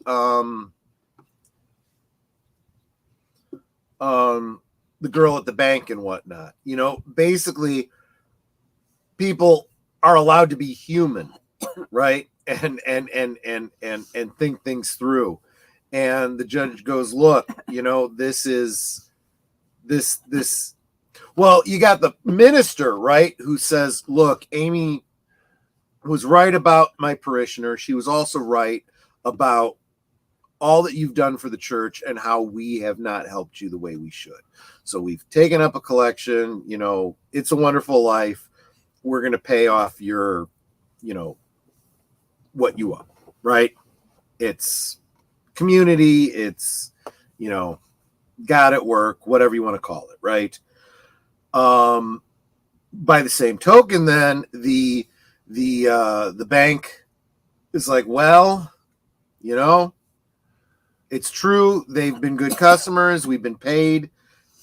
The judge is like, well, got nothing to hold them on, don't know what to tell you. The bill's been paid, we have no leverage to take their land, so deal with it. It's basically the way things are supposed to happen, right? You know, for once, you know, it's humans being human and doing the right thing. You know, as I've been following a lot of Supreme Court cases recently, you know, every now and again I'll be like, wow, the system works the way it's supposed to. Isn't that wonderful? You know? And I feel like on a smaller scale, that's what's basically happened here. But I know we said hi to you before, but I just wanted to bring up the comment. Thank you so much for being here, Disney Sheepherder, channel member, supporter. You are just awesome. Thanks for stopping in. So I almost feel like for all of this, I still feel like I got cheated here. I invested in 2 seasons of a show, and unless Netflix comes in and saves the day again like they did with Cobra Kai, we're out of luck. That's television. I don't know what to tell you. If this show was slightly more geeky, then maybe I could hold out for like a comic book or something like that would wrap it up or something. I used to watch television shows in the 90s and used to love them, and I knew going in that there was always a chance this show was not going to survive.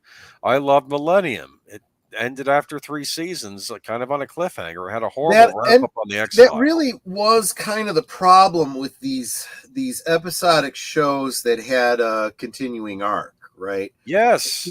With Star Trek The Next Generation, when it ended, it wasn't a cliffhanger. Every episode was kind of self-contained. You know what's interesting, though? The actors, people involved, actually wanted the show to go on longer. It was Paramount that wanted to start turning it into a movie series. Yes. I guess how they did with, like, the original Crew, which was a mistake. I'm just going to be blunt. That was a mistake. I think they should have just let TNG go on for a few more seasons. It had a great finale, though. I'll say that. I think it had at least 2 more seasons left. I'm going to disagree only because I've seen way too many series. Yeah. Looking at you, Smallville, going on far longer than they should have. Hey, you know, tell your story and then get out while the is good. A show that's gone on too long, but probably for different reasons, NCIS. I have this weird thing, okay? Yeah. That when you either write out or kill off the main star, and I'm looking at you, Anthony Edwards, on ER, that ends the show. Yeah. When you have not always because I'm looking at Valerie's family. You know, yeah, but that was 1 season, and it hadn't really cemented things yet, right? It was 1 season, and it became the Hogan family. I'm still pissed about that, though. I know that, but it was just. But I get what y'all are saying, but my point being that you need to manage your property, and Star Trek could have done it well if Okay, now this becomes movies, and then this takes over. The problem is that they then went to Deep Space Nine and Voyager running at the same time. Yeah, and they just stuck with one show at a time. Too much TV. Yes, exactly right. Which they didn't learn their lesson, because what does Paramount Plus do? They got 2-3 shows running at once. Exactly. You had Picard, you had Discovery, you had Strange New World. You can understand it to a degree, because if you are the follow-up company, for example, Lucasfilm with Star Wars, it's just a moneymaker. We just want to make the money. And you end up, destroying it. Yeah, you end up killing the golden goose instead of maybe focusing on one show and just making it a very high quality show. And then when that show ends, if you want to make another high quality show, Star Trek show, and maybe give it a time to breathe, so you can make a good concept for a new show, you can do that. And there needs to be at least a 50-50 between making the money and telling good stories. You still need somebody in charge of that show that says, okay, here's the big picture. This is what we're going to do with 7 seasons of this show. And then and we'll bring it to an end. And then we will start the next thing. And we will focus 100% on that and make it awesome. Because if you're trying to do 2 shows and movies, you're half-assing everything. And we've got plenty of examples of that going on with all these other franchises. So, yeah. But why do you think this show was canceled? What was the reason? I think, I think it's a very niche show. Everybody is not going to get it. If they're not going to get it, it's going to be hard to follow for some people. If you're going in expecting this to be mindless summer entertainment, it's not. And I think that not everybody, this is not a show for everybody. I think that's the main thing. This is a show the right people are going to get it. It's kind of like Mystery Science Theater. The right people are going to understand where they're coming from with this. Yeah. The problem is, though, budget. Mystery Science Theater costs almost nothing to make. This show you've got special effects, you've got named stars that have a salary and stuff like that. You got production costs. You've got producers who are going to want their cut. And not to mention, you also have, again, this is also the streaming model. Where is the revenue coming from? Mm-hmm. It's not like they're getting suddenly extra subscribers for any show that is on Amazon, let alone specifically Outer Range. I would say there is at least one lesbian couple, so that's something. Why is Amazon involved in doing streaming shows to begin with, though? What do they get out of it? Because it's something they give away with Prime. People get Prime not for streaming options. They get Prime because they get 2-day shipping. That's why they do it. This year they went to a subscription model. So now, not a subscription. What I meant was a commercial model. So now, as I watch these shows, I'm getting commercials. So they're getting ad revenue. Okay. So are people now not what do you call it? Getting are they not getting good enough ratings to support the ads now being put on them? Is that what's now killing these things? I mean, I don't know. That we don't know because we don't see those numbers, right? That's another problem. Another problem. Yeah. They do not make the numbers known. But they know. So that could be your speculation could be right. They could have seen, we don't have enough people watching this. It's not worth it. But we don't know that. Which also takes away the possibility of, if there was a big fan base, hey, everybody, start a letter writing campaign. Make sure you stream the show. Make sure you watch it because it's going away. Whatever. I don't know. I just don't know. But, I mean, we could start a letter writing campaign and get Netflix to Well, apparently say there's letter a writing change, campaign, but I there's sound like a boomer. change.org petition up for this show. Is there? To get a season 3, yeah. Well, let me see. Oh, okay, cool. But again, I don't think Amazon's going to take care of this, but maybe another network would, like Netflix. I know Netflix saved Cobra Kai, but again, I don't know who would save Outer Range. I could see maybe AMC Plus, but I don't think they have the money. Like, this could be a show that would fit on that I could see channel. that, yeah. Like AMC Plus, like I could see it being a show on that, because they have the show about the Indian detective on the reservation. That's a Dark Winds. Dark Winds, yeah. Dark Winds is interesting. I have watched the first 2 seasons of it. I always feel like I get more excited about the possibilities at the beginning of the season, and then it kind of just peters out. I mean, it's a mystery series though, but it's. I appreciate the fact that it's set in the 70s, which is interesting. But yeah, I've read a couple of the books. Yeah, I like the actor that they have to play Lee Porn. He's good. Yeah. The cast He's is good. Yeah. Well, I also liked when Wes Studi played the older version when they did the movies on PBS. Even though they went away from the books quite a bit, but they were still pretty decent movies. I didn't know there was another version. They did Skinwalkers and they did Thief of Time. Interesting. Okay. And cool. Wes Studi was Lee Porn and Adam Beach was Chi. Okay. And Robert Redford produced both movies. He's involved with the new show. Yeah. Yeah. Okay. Interesting. All right. Okay. Yeah. Yeah. He's one of the producers on it. Cool. But I don't know. Like, I don't know who else would pick up Outer Range. I could see AMC picking it up. I don't know who else would. Well, the other Paramount's not going to pick up anything because Paramount's going under. Go ahead. That's the problem, because that I thought about Paramount, but no. I mean, they're such a mess right now that they can't do it. No, Max isn't going to do it because Max can't even afford to give us a finale for House of Dragons, which is their flagship show, and they couldn't give us the last 2 episodes because they didn't have the budget for it, which were going to be the big battle episode, which I've not watched that series, but I know from watching Game of Thrones that usually these seasons build up to a big moment, and they had all the build up and no big moment from the sound of it. And I'm just and again, this series for Max, and you're not giving it its due. I don't understand what's going on. This is no money.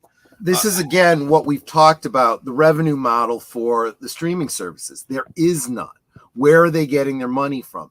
The only way you could do shows like this is keep the special effects minimal to none, make it all character driven, location, shots, keep the costs down. It's the only way this works. And Amazon probably has the best situation because they've got commercial dollars plus, everybody that subscribes for the free shipping and stuff like that. So there you go. I guess. But on the other hand, you got Netflix that has all kinds of different packages, commercials, no commercials, whatever you want. And they've got the vast majority of licensed, stuff from other streams that are completely falling apart. They have the history from back when they were doing DVDs and stuff like that. And they were the only thing on the market at the time. So they've got the momentum, and they've got the best original shows too. And if they don't have them, they buy them, so Netflix is the only one that really has the earning potential. So I don't see Netflix picking this up though. I mean, I don't either. I just signed the petitions though, and I dropped the link in the in the process of doing that myself. All right. I'm just I don't know, because we have what other streamers are there that would take this on? I think AMC Plus, but again, I don't know how flush they are to even be able to afford to take this on. I think Netflix is the only one that's in a position to do it. Yeah, that could make it profitable if they were inclined to do so. But it's a long shot. Honestly, a lot of the other ones, I wouldn't want them to. They'd ruin it. Peacock's not going to do it. And that leaves Disney, which Disney's not going to touch. Which I don't want Disney touching fucking anything. Hey, I don't want them picking up stuff I don't like. They'll make it worse. Okay, all right. Anyway, but then you repeat us. Hulu is Disney effectively, so you know. Yeah, Hulu is Peacock. That's Universal, but I don't see Peacock picking this up. So yeah, it would be AMC Plus would be the logical choice, but I don't think they have the money. Yeah. Maybe they do. Maybe they're doing better than I thought. I don't know how they're doing in the streaming war. See, that's the problem. I don't know how anybody's doing. I know how Paramount. Since they don't release the numbers, we're not going to know. So like subscriber numbers, I know Paramount's not doing well, but Amazon's flush with cash because they're the biggest seller. Like they're a huge company, and I thought they were just. Oh, you know who could take it? You know who could take this show? Who? But it's a gamble because they could screw it up. But Apple TV. Yeah, they could. What do you think? Deleted scenes. Here's my problem with Apple. They ruined Foundation season 2, but other than that, it was fun. Okay, go ahead.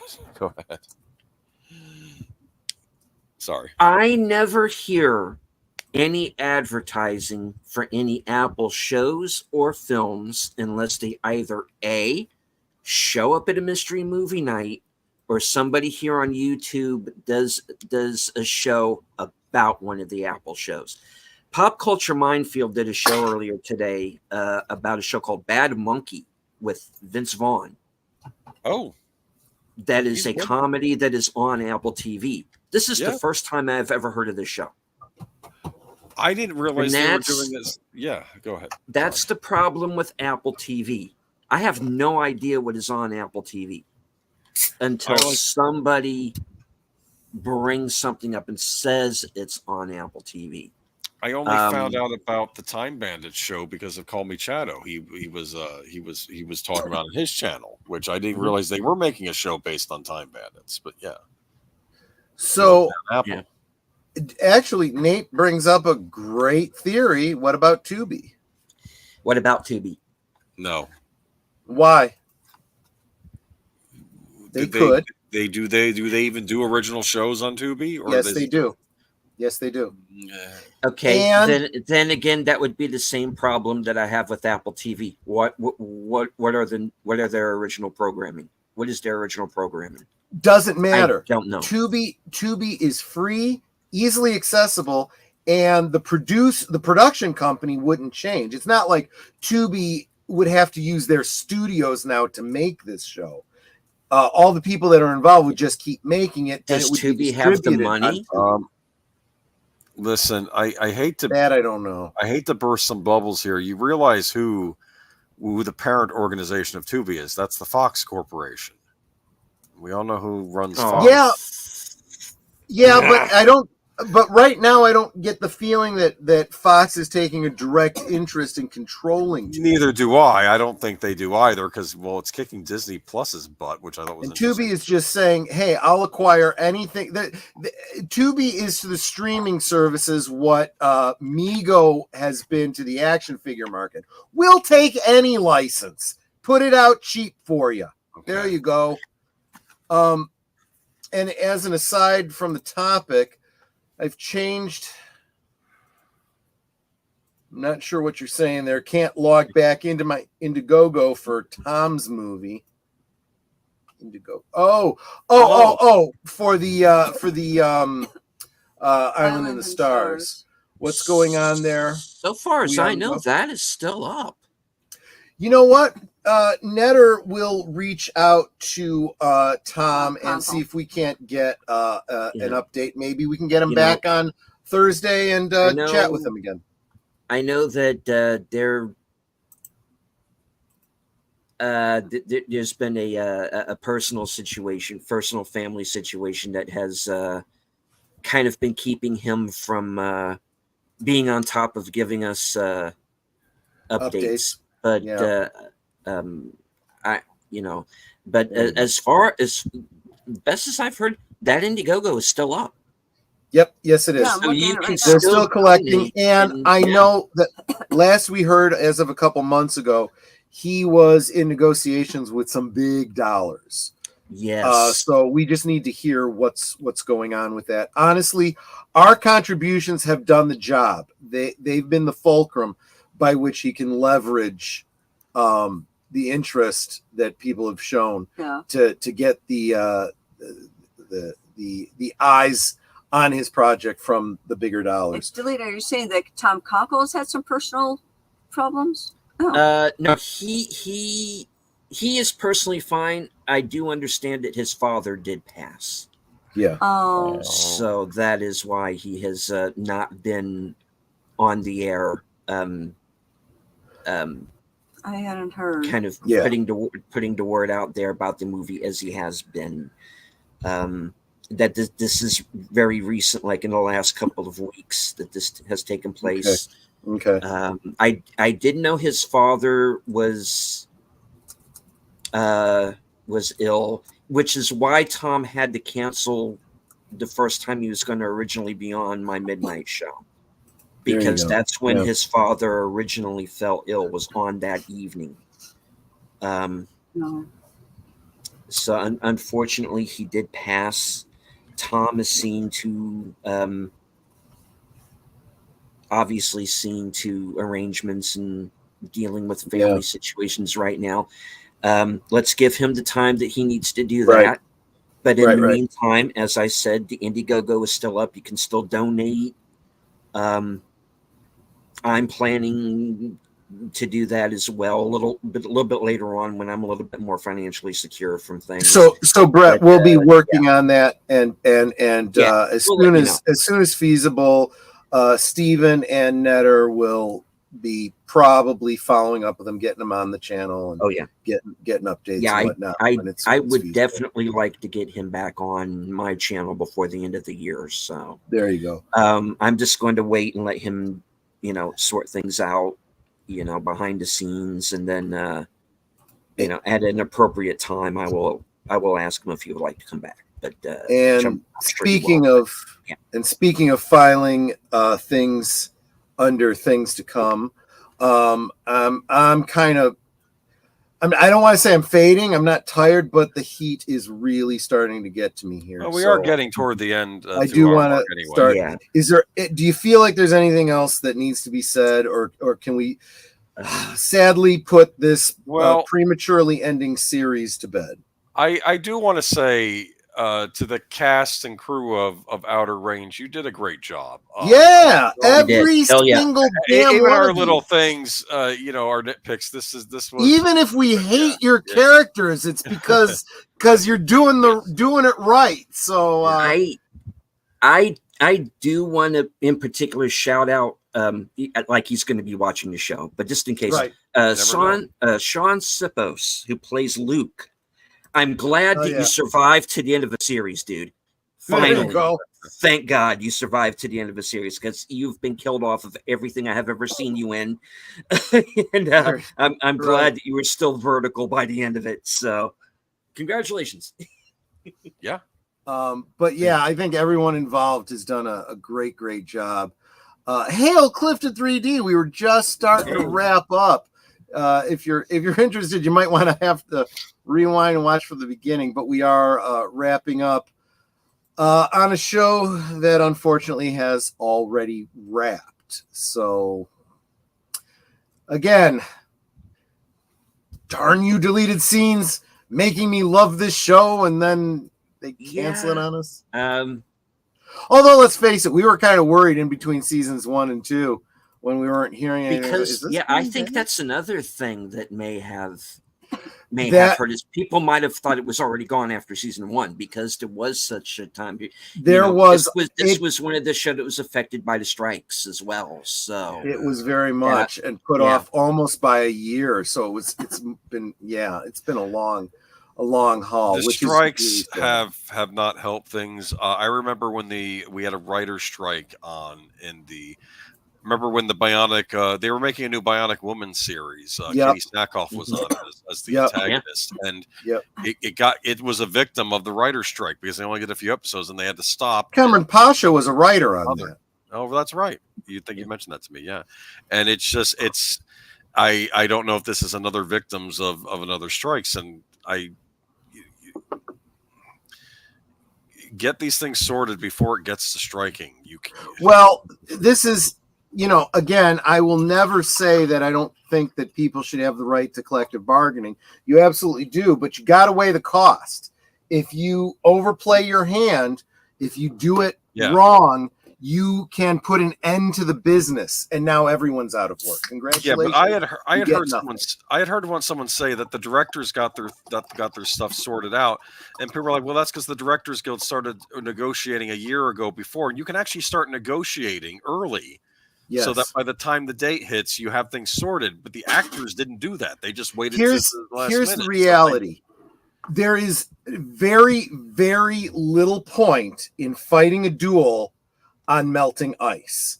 And that's exactly what's happening with the entertainment industry. Your whole industry is collapsing. It's because of horrible business choices, a bad economy, lockdowns, strikes, all of these things are working together. Yes, are all working together. Well, I was kind of getting at that with the bad business decisions, but you're putting a fine point on it. That's right. Look at what happened to Detroit, right? The auto industry was just decimated by the labor unions. And now where is the auto industry? Congratulations, you're all out of work. Anyway, that is pretty much the sad state of Hollywood, and we will talk more about that, I'm sure, on Sunday. In the meantime, tomorrow night over on Big Al Presents, we'll be a little more time travel for y'all. Time after time from 79. Kind of a follow-up to the Time Machine. And going back to when movies were very different and far more enjoyable. Yeah. And then Sunday, deleted. Have you just because I remember last week we talked, deleted, you weren't sure about some of the things you were doing. So what do you got coming up on Sunday? Okay. Let's see. Sunday, of course, Western Cinema Presents, which I co-host with formerly Jedi Bill, now Outlaw Bill. And we are going to be watching Lightning Jack with Paul Hogan. There you go. Later on that night, of course, 8 p.m. Unscripted, episode 76, which I'm calling Gone with the Cringe. I'm going to be talking about the Acolyte. And nice. I'm going to have a few choice words for Miss Stenberg and Mr. Hamill. And that's basically going to be what that show is going to be about. And, of course, Geeky Geezers right after that. Yes, we'll be talking about the Lord of the Rings, War of the Roy Rum trailer. Roy Rum. I don't know how to pronounce Red that Rum. thing. Roy Hames. Is this from the Similenian, whatever it's called? Silmarillion. Where is this from? This story that they're basing this movie off of? And I know the Tolkien obsessed are going to yell at me now, and they're going to say, "How do you not know the story?" Yes, I know. It was it in the appendices? Was it in the Silmarillion or whatever? Silmarillion. I actually don't know. I would have assumed it was the Silmarillion, but I don't know that for certain. Okay, we'll talk about that trailer. What else is going on? We're going to talk about a certain X-Men writer producer that is. We found out more of his allegations. We're also going to talk about. You brought up Mark Hamill. Merchandise. Oh Lord, that's okay. You get it? You get it? Yeah, I get it. It's sad, but it's funny at the same time. They Lucasfilm. I'm telling you, get rid of everyone, shut them for a few years, and then see what you. I don't know. I don't know. We'll talk more about that on Sunday because it is absolutely looking like Disney is shutting down everything Star Wars related. We'll be talking about that. It's at least High Republic related. I think they're tossing the whole thing. I could be wrong. And there is some belief, possibility, theory that pretty much everything they're retooling. Let's say. I'm not saying that Star Wars is saved. I'm not saying they're rebooting everything, but something's happening. I'll tell you what. Never mind. We'll talk about it Sunday. I don't have the energy right now. Okay. Yeah. And we'll have a Good Old Days, which is about a time travel movie. Oh, you're right. I hadn't thought about it's kind of a time travel theme weekend, if you think about it. Kind of. Okay. And in honor of tonight's stream, if you guys could go sign that petition, share it out on the socials. It may or may not do any damn good, but who knows? Give it a shot. You know, just they're less than 800 away from their next goal. Let's at least get them to their next goal. Not that it means anything, but we'll see. It at least it does get. It potentially gets the message out if other people share it and they tell two friends and they tell two friends and so on and so on. You know, it could actually go a little bit viral. Maybe the creators of the show see this and go, gee, maybe there is interest in it, you know. So there you go. But anyway, so then are we doing a Other Side of Midnight on Sunday? Yes. Episode 65, guests to be determined. It'll not mandatory. A bunch of tired people. It is not mandatory. But if you want watch hours, it might be worth to go hang out, you know? Just saying. Indeed. So the Other Side of Midnight, that's the Other Side of Midnight. Sunday night, Monday morning, it's 11 p.m. Central Time. Mm-hmm. Monday night, so for me, we're Brett, now what? Lesbian Theory retooling. It's called Me Dildo to Awaken KK Revenge of the Snatch. Oh my gosh, man. You're gonna get the stream pulled down. Yep. Oh, it's so late in the stream anyway. We haven't done that already. Right. I've probably taken care of that already by now. So it's an end of summer double feature on Last Calls Monday Night at the Movies. Starting at 8 Central, 9 Eastern. We'll be watching Corvette Summer. Summer movie about cars, right? And followed by American Graffiti, another end of summer film about cars. But there's other connective tissue, and we'll talk about that on Monday. So Tuesday, where are we all going to be? Deleted Scenes. We'll be live at Tuesday at 8:30. 8:30 Eastern, 7:30 Central for live from Sparkwood 21. And we are going to be watching part 9 of Twin Peaks: The Return. Yep. Now, follow along with us on Cosme with your own personal copy. And please remember that it is commentary only and that we cannot show the episode because David Lynch will sue us for copyright. And so you can complain in the comments all you want. All I'll just say is thank you for helping the algorithm with your complaint. Have you been getting complaints on your comments? I get those. Quite a bit going, oh, it's just a blank screen for an hour. And like, you would tune in live, you might have some options, but yes. Well, I always, if that ever comes up, I tell them, look, if you were here live, we were streaming it off platform. It was off platform. Nobody can say anything about it. You know, come find me. And if they complain, just say, look, why don't you get yourself a nice subscription to Paramount Plus where you can check out the new Section 30. Did we just lose Boomer? Boomer, speak to me, lad.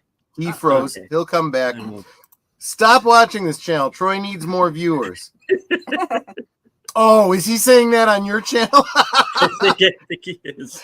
So, Brett, something that we have suspected, and we don't know this to be true, but it might be the case.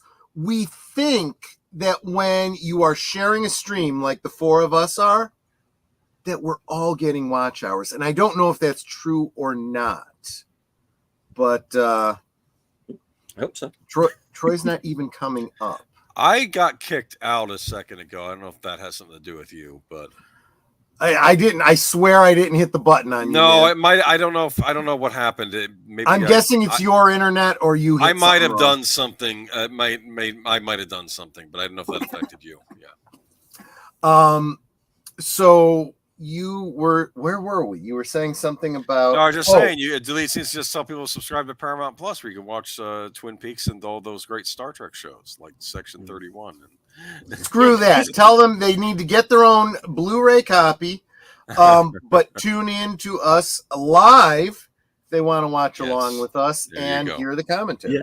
Yeah, because I had this guy just kind of out of nowhere just went off on me one time, and he said, well, I'm going to have I'm going to report your channel. I'm going to have your channel removed. And I'm like, oh, you're going to have me removed for following the guidelines that YouTube set down.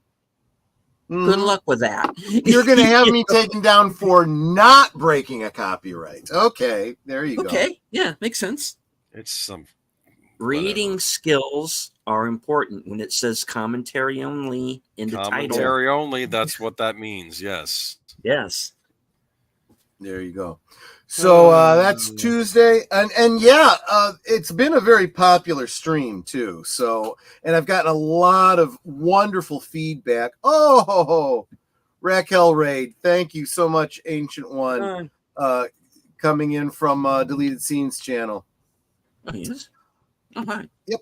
Yes, he is. Well, I'm assuming. I don't see anybody after Brett, so he might be it could be Netter's channel, or it could be Boomer's channel. Hold on. Ancient One is on my channel. It is Netter's channel. I'm sorry, I just assumed. And there's Raquel. Oh, thank you so much. She is a sweetie. But it has been a very popular stream, the Twin Peaks Tuesday nights. Gotten a lot of great feedback. A lot of people saying they really, really enjoy it. Look forward to it. It's trippy. It's confusing, but that's kind of part of the fun. So, still nothing on Wednesday, right? Not yet. Thursday. Netter's Network. Thursday, over on Thursday. Oh, wait, hold on. It's like I had to reopen my thing. Thursday, over on, I almost said Retro Cinema. Over on Thursday things, my special guest will be Curtis Selby. Yep. Who's here in the chat with us, channel member and all around great guy. We'll get caught up with him, returning guest, find out what he's been doing with his channel, how he's grown it, and it'll be it's because I'm dead, Brett. You may need to refresh. Yeah, refresh your browser, and that'll get you back up to date. Or hit the live button at the bottom. Nate was having this problem when we were doing the watch party. And it is kind of like visual LSD. Yes. Mikey Suse 4, Mikey. welcome. On a Raquel raid. Wonderful. Good. Nice. Might be awesome if Raquel, if you're still here. Netter's looking to get guests on Thursday Things. She'd probably love to have you and interview you on Thursday Things. Maybe reach out to her. If you want to reach out to me on Twitter, it's Netters Network, no spaces and no apostrophe in Netters. I think you have to follow me in order to DM me. And if for some reason Twitter's being stupid, go to any of my Thursday Things streams, and in the description below, I also have my email address. Just put in the header when you're sending me email, Thursday Things, and what Thursday you'd like. I'm currently looking for middle of September and onward. There you go. So you have time to look ahead, at least a little time. So then if you join us on Netters Network for Thursday Things, you will be auto-dramatically funneled over to Deleted Scenes channel, where he will tell you what is coming up on his channel for the rest of the week on the Weekend Update. Indeed. So, and before that, earlier on Thursday at 4:30 p.m. Action Theater, which I again also co-host with Outlaw Bill, and we're going to be watching Goldfinger. Oh, that's a great one. I'm reading the He's book the man right with now, the Midas touch. Yes. Yep. I'm reading the book currently, actually. That's interesting. Yeah. There you go. Nice. She's already followed you on Yeah, I Twitter. saw Okay, that. maybe middle of September. There you go. Which brings us around to next Friday. Unless I have not seen anyone violently, say anything to the contrary. So I'm kind of planning next week that we're going to talk a little current events. We're going to talk about some major things that have happened, in the past month or so, but definitely in the past week. In regards to the pending U.S. presidential election. We're just going to talk politics. Just F it.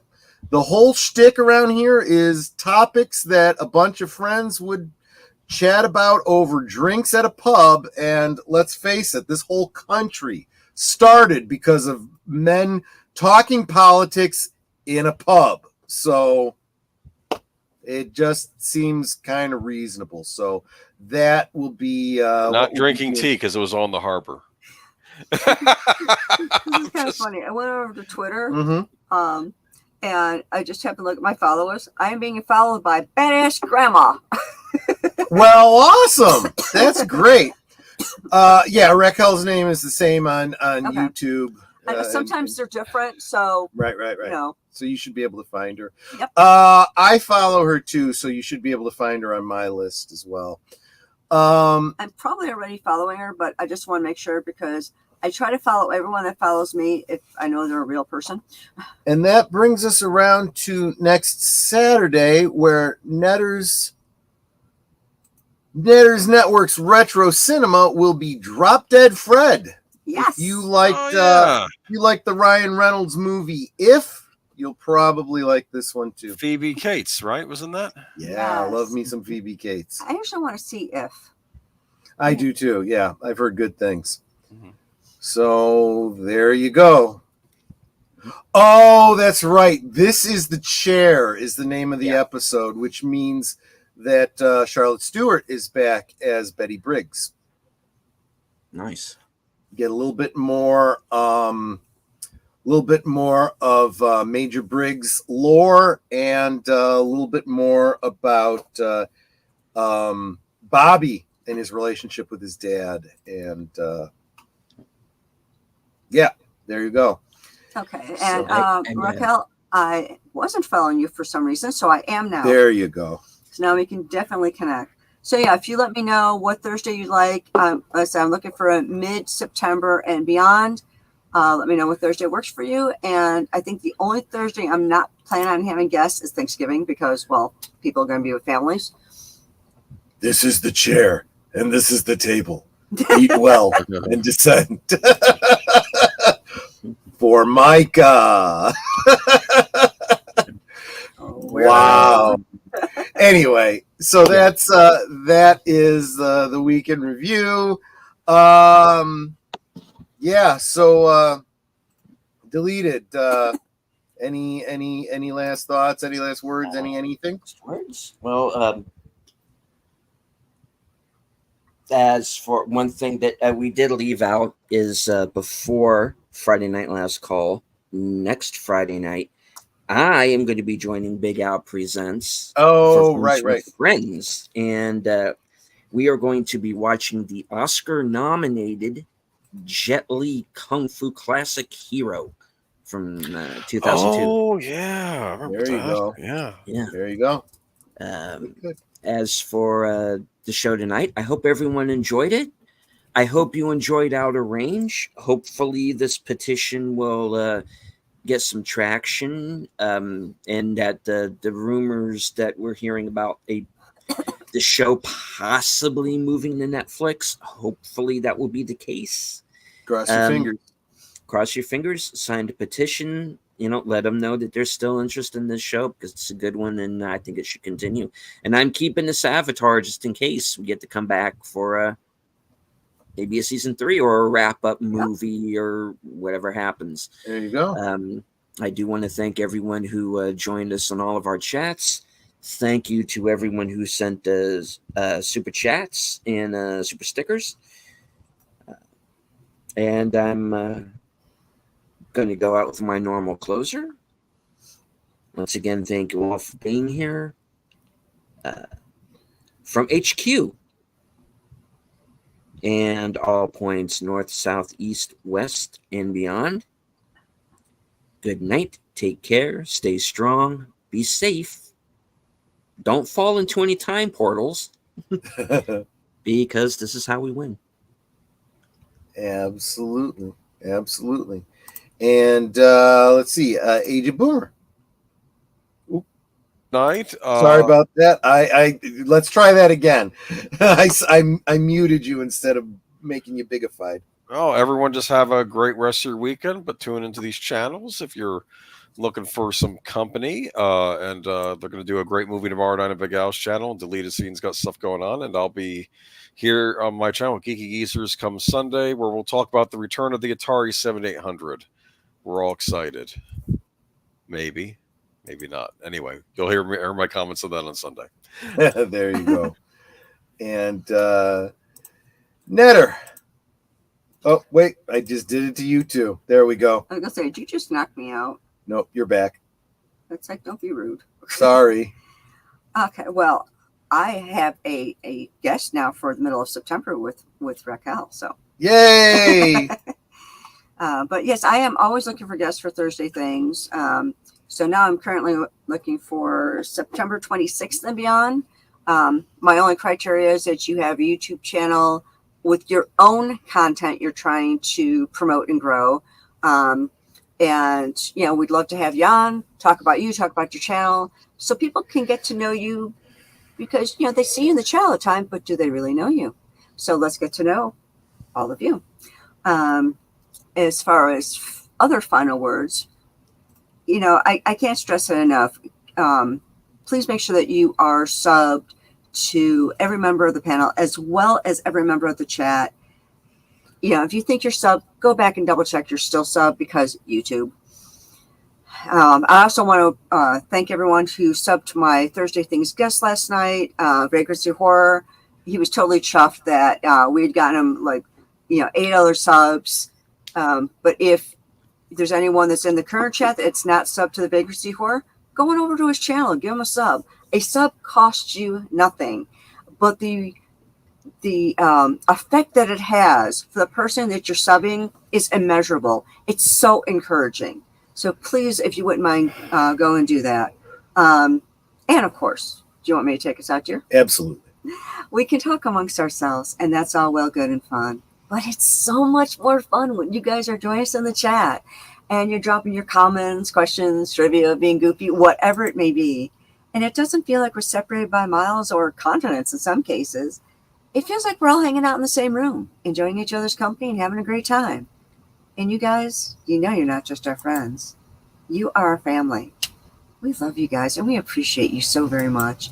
And I don't say this just to say it, because I know people will often say things on their channels just as part of their shtick or whatever, and they're just words. But when I say that you are our family and we love you guys, I mean that. You are our family. We love you and appreciate you so very much.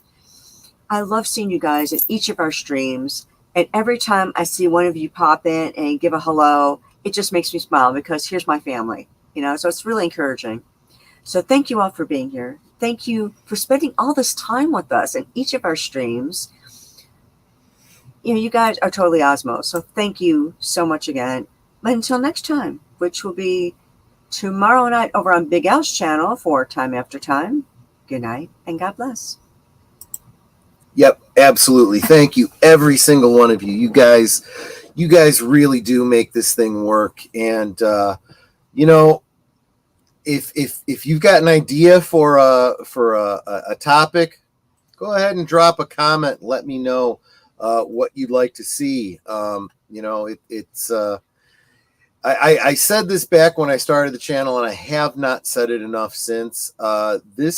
This is your channel. Make it yours. Tell me what you want. Tell me what I can do better. Tell me what I can do different. What you'd like to see more of.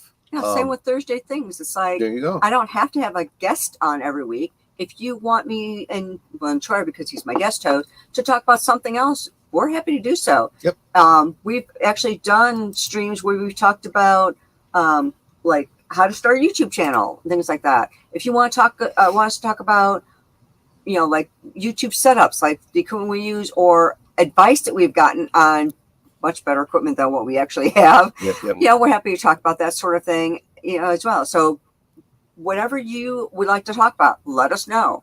This, like Troy said, is your channel.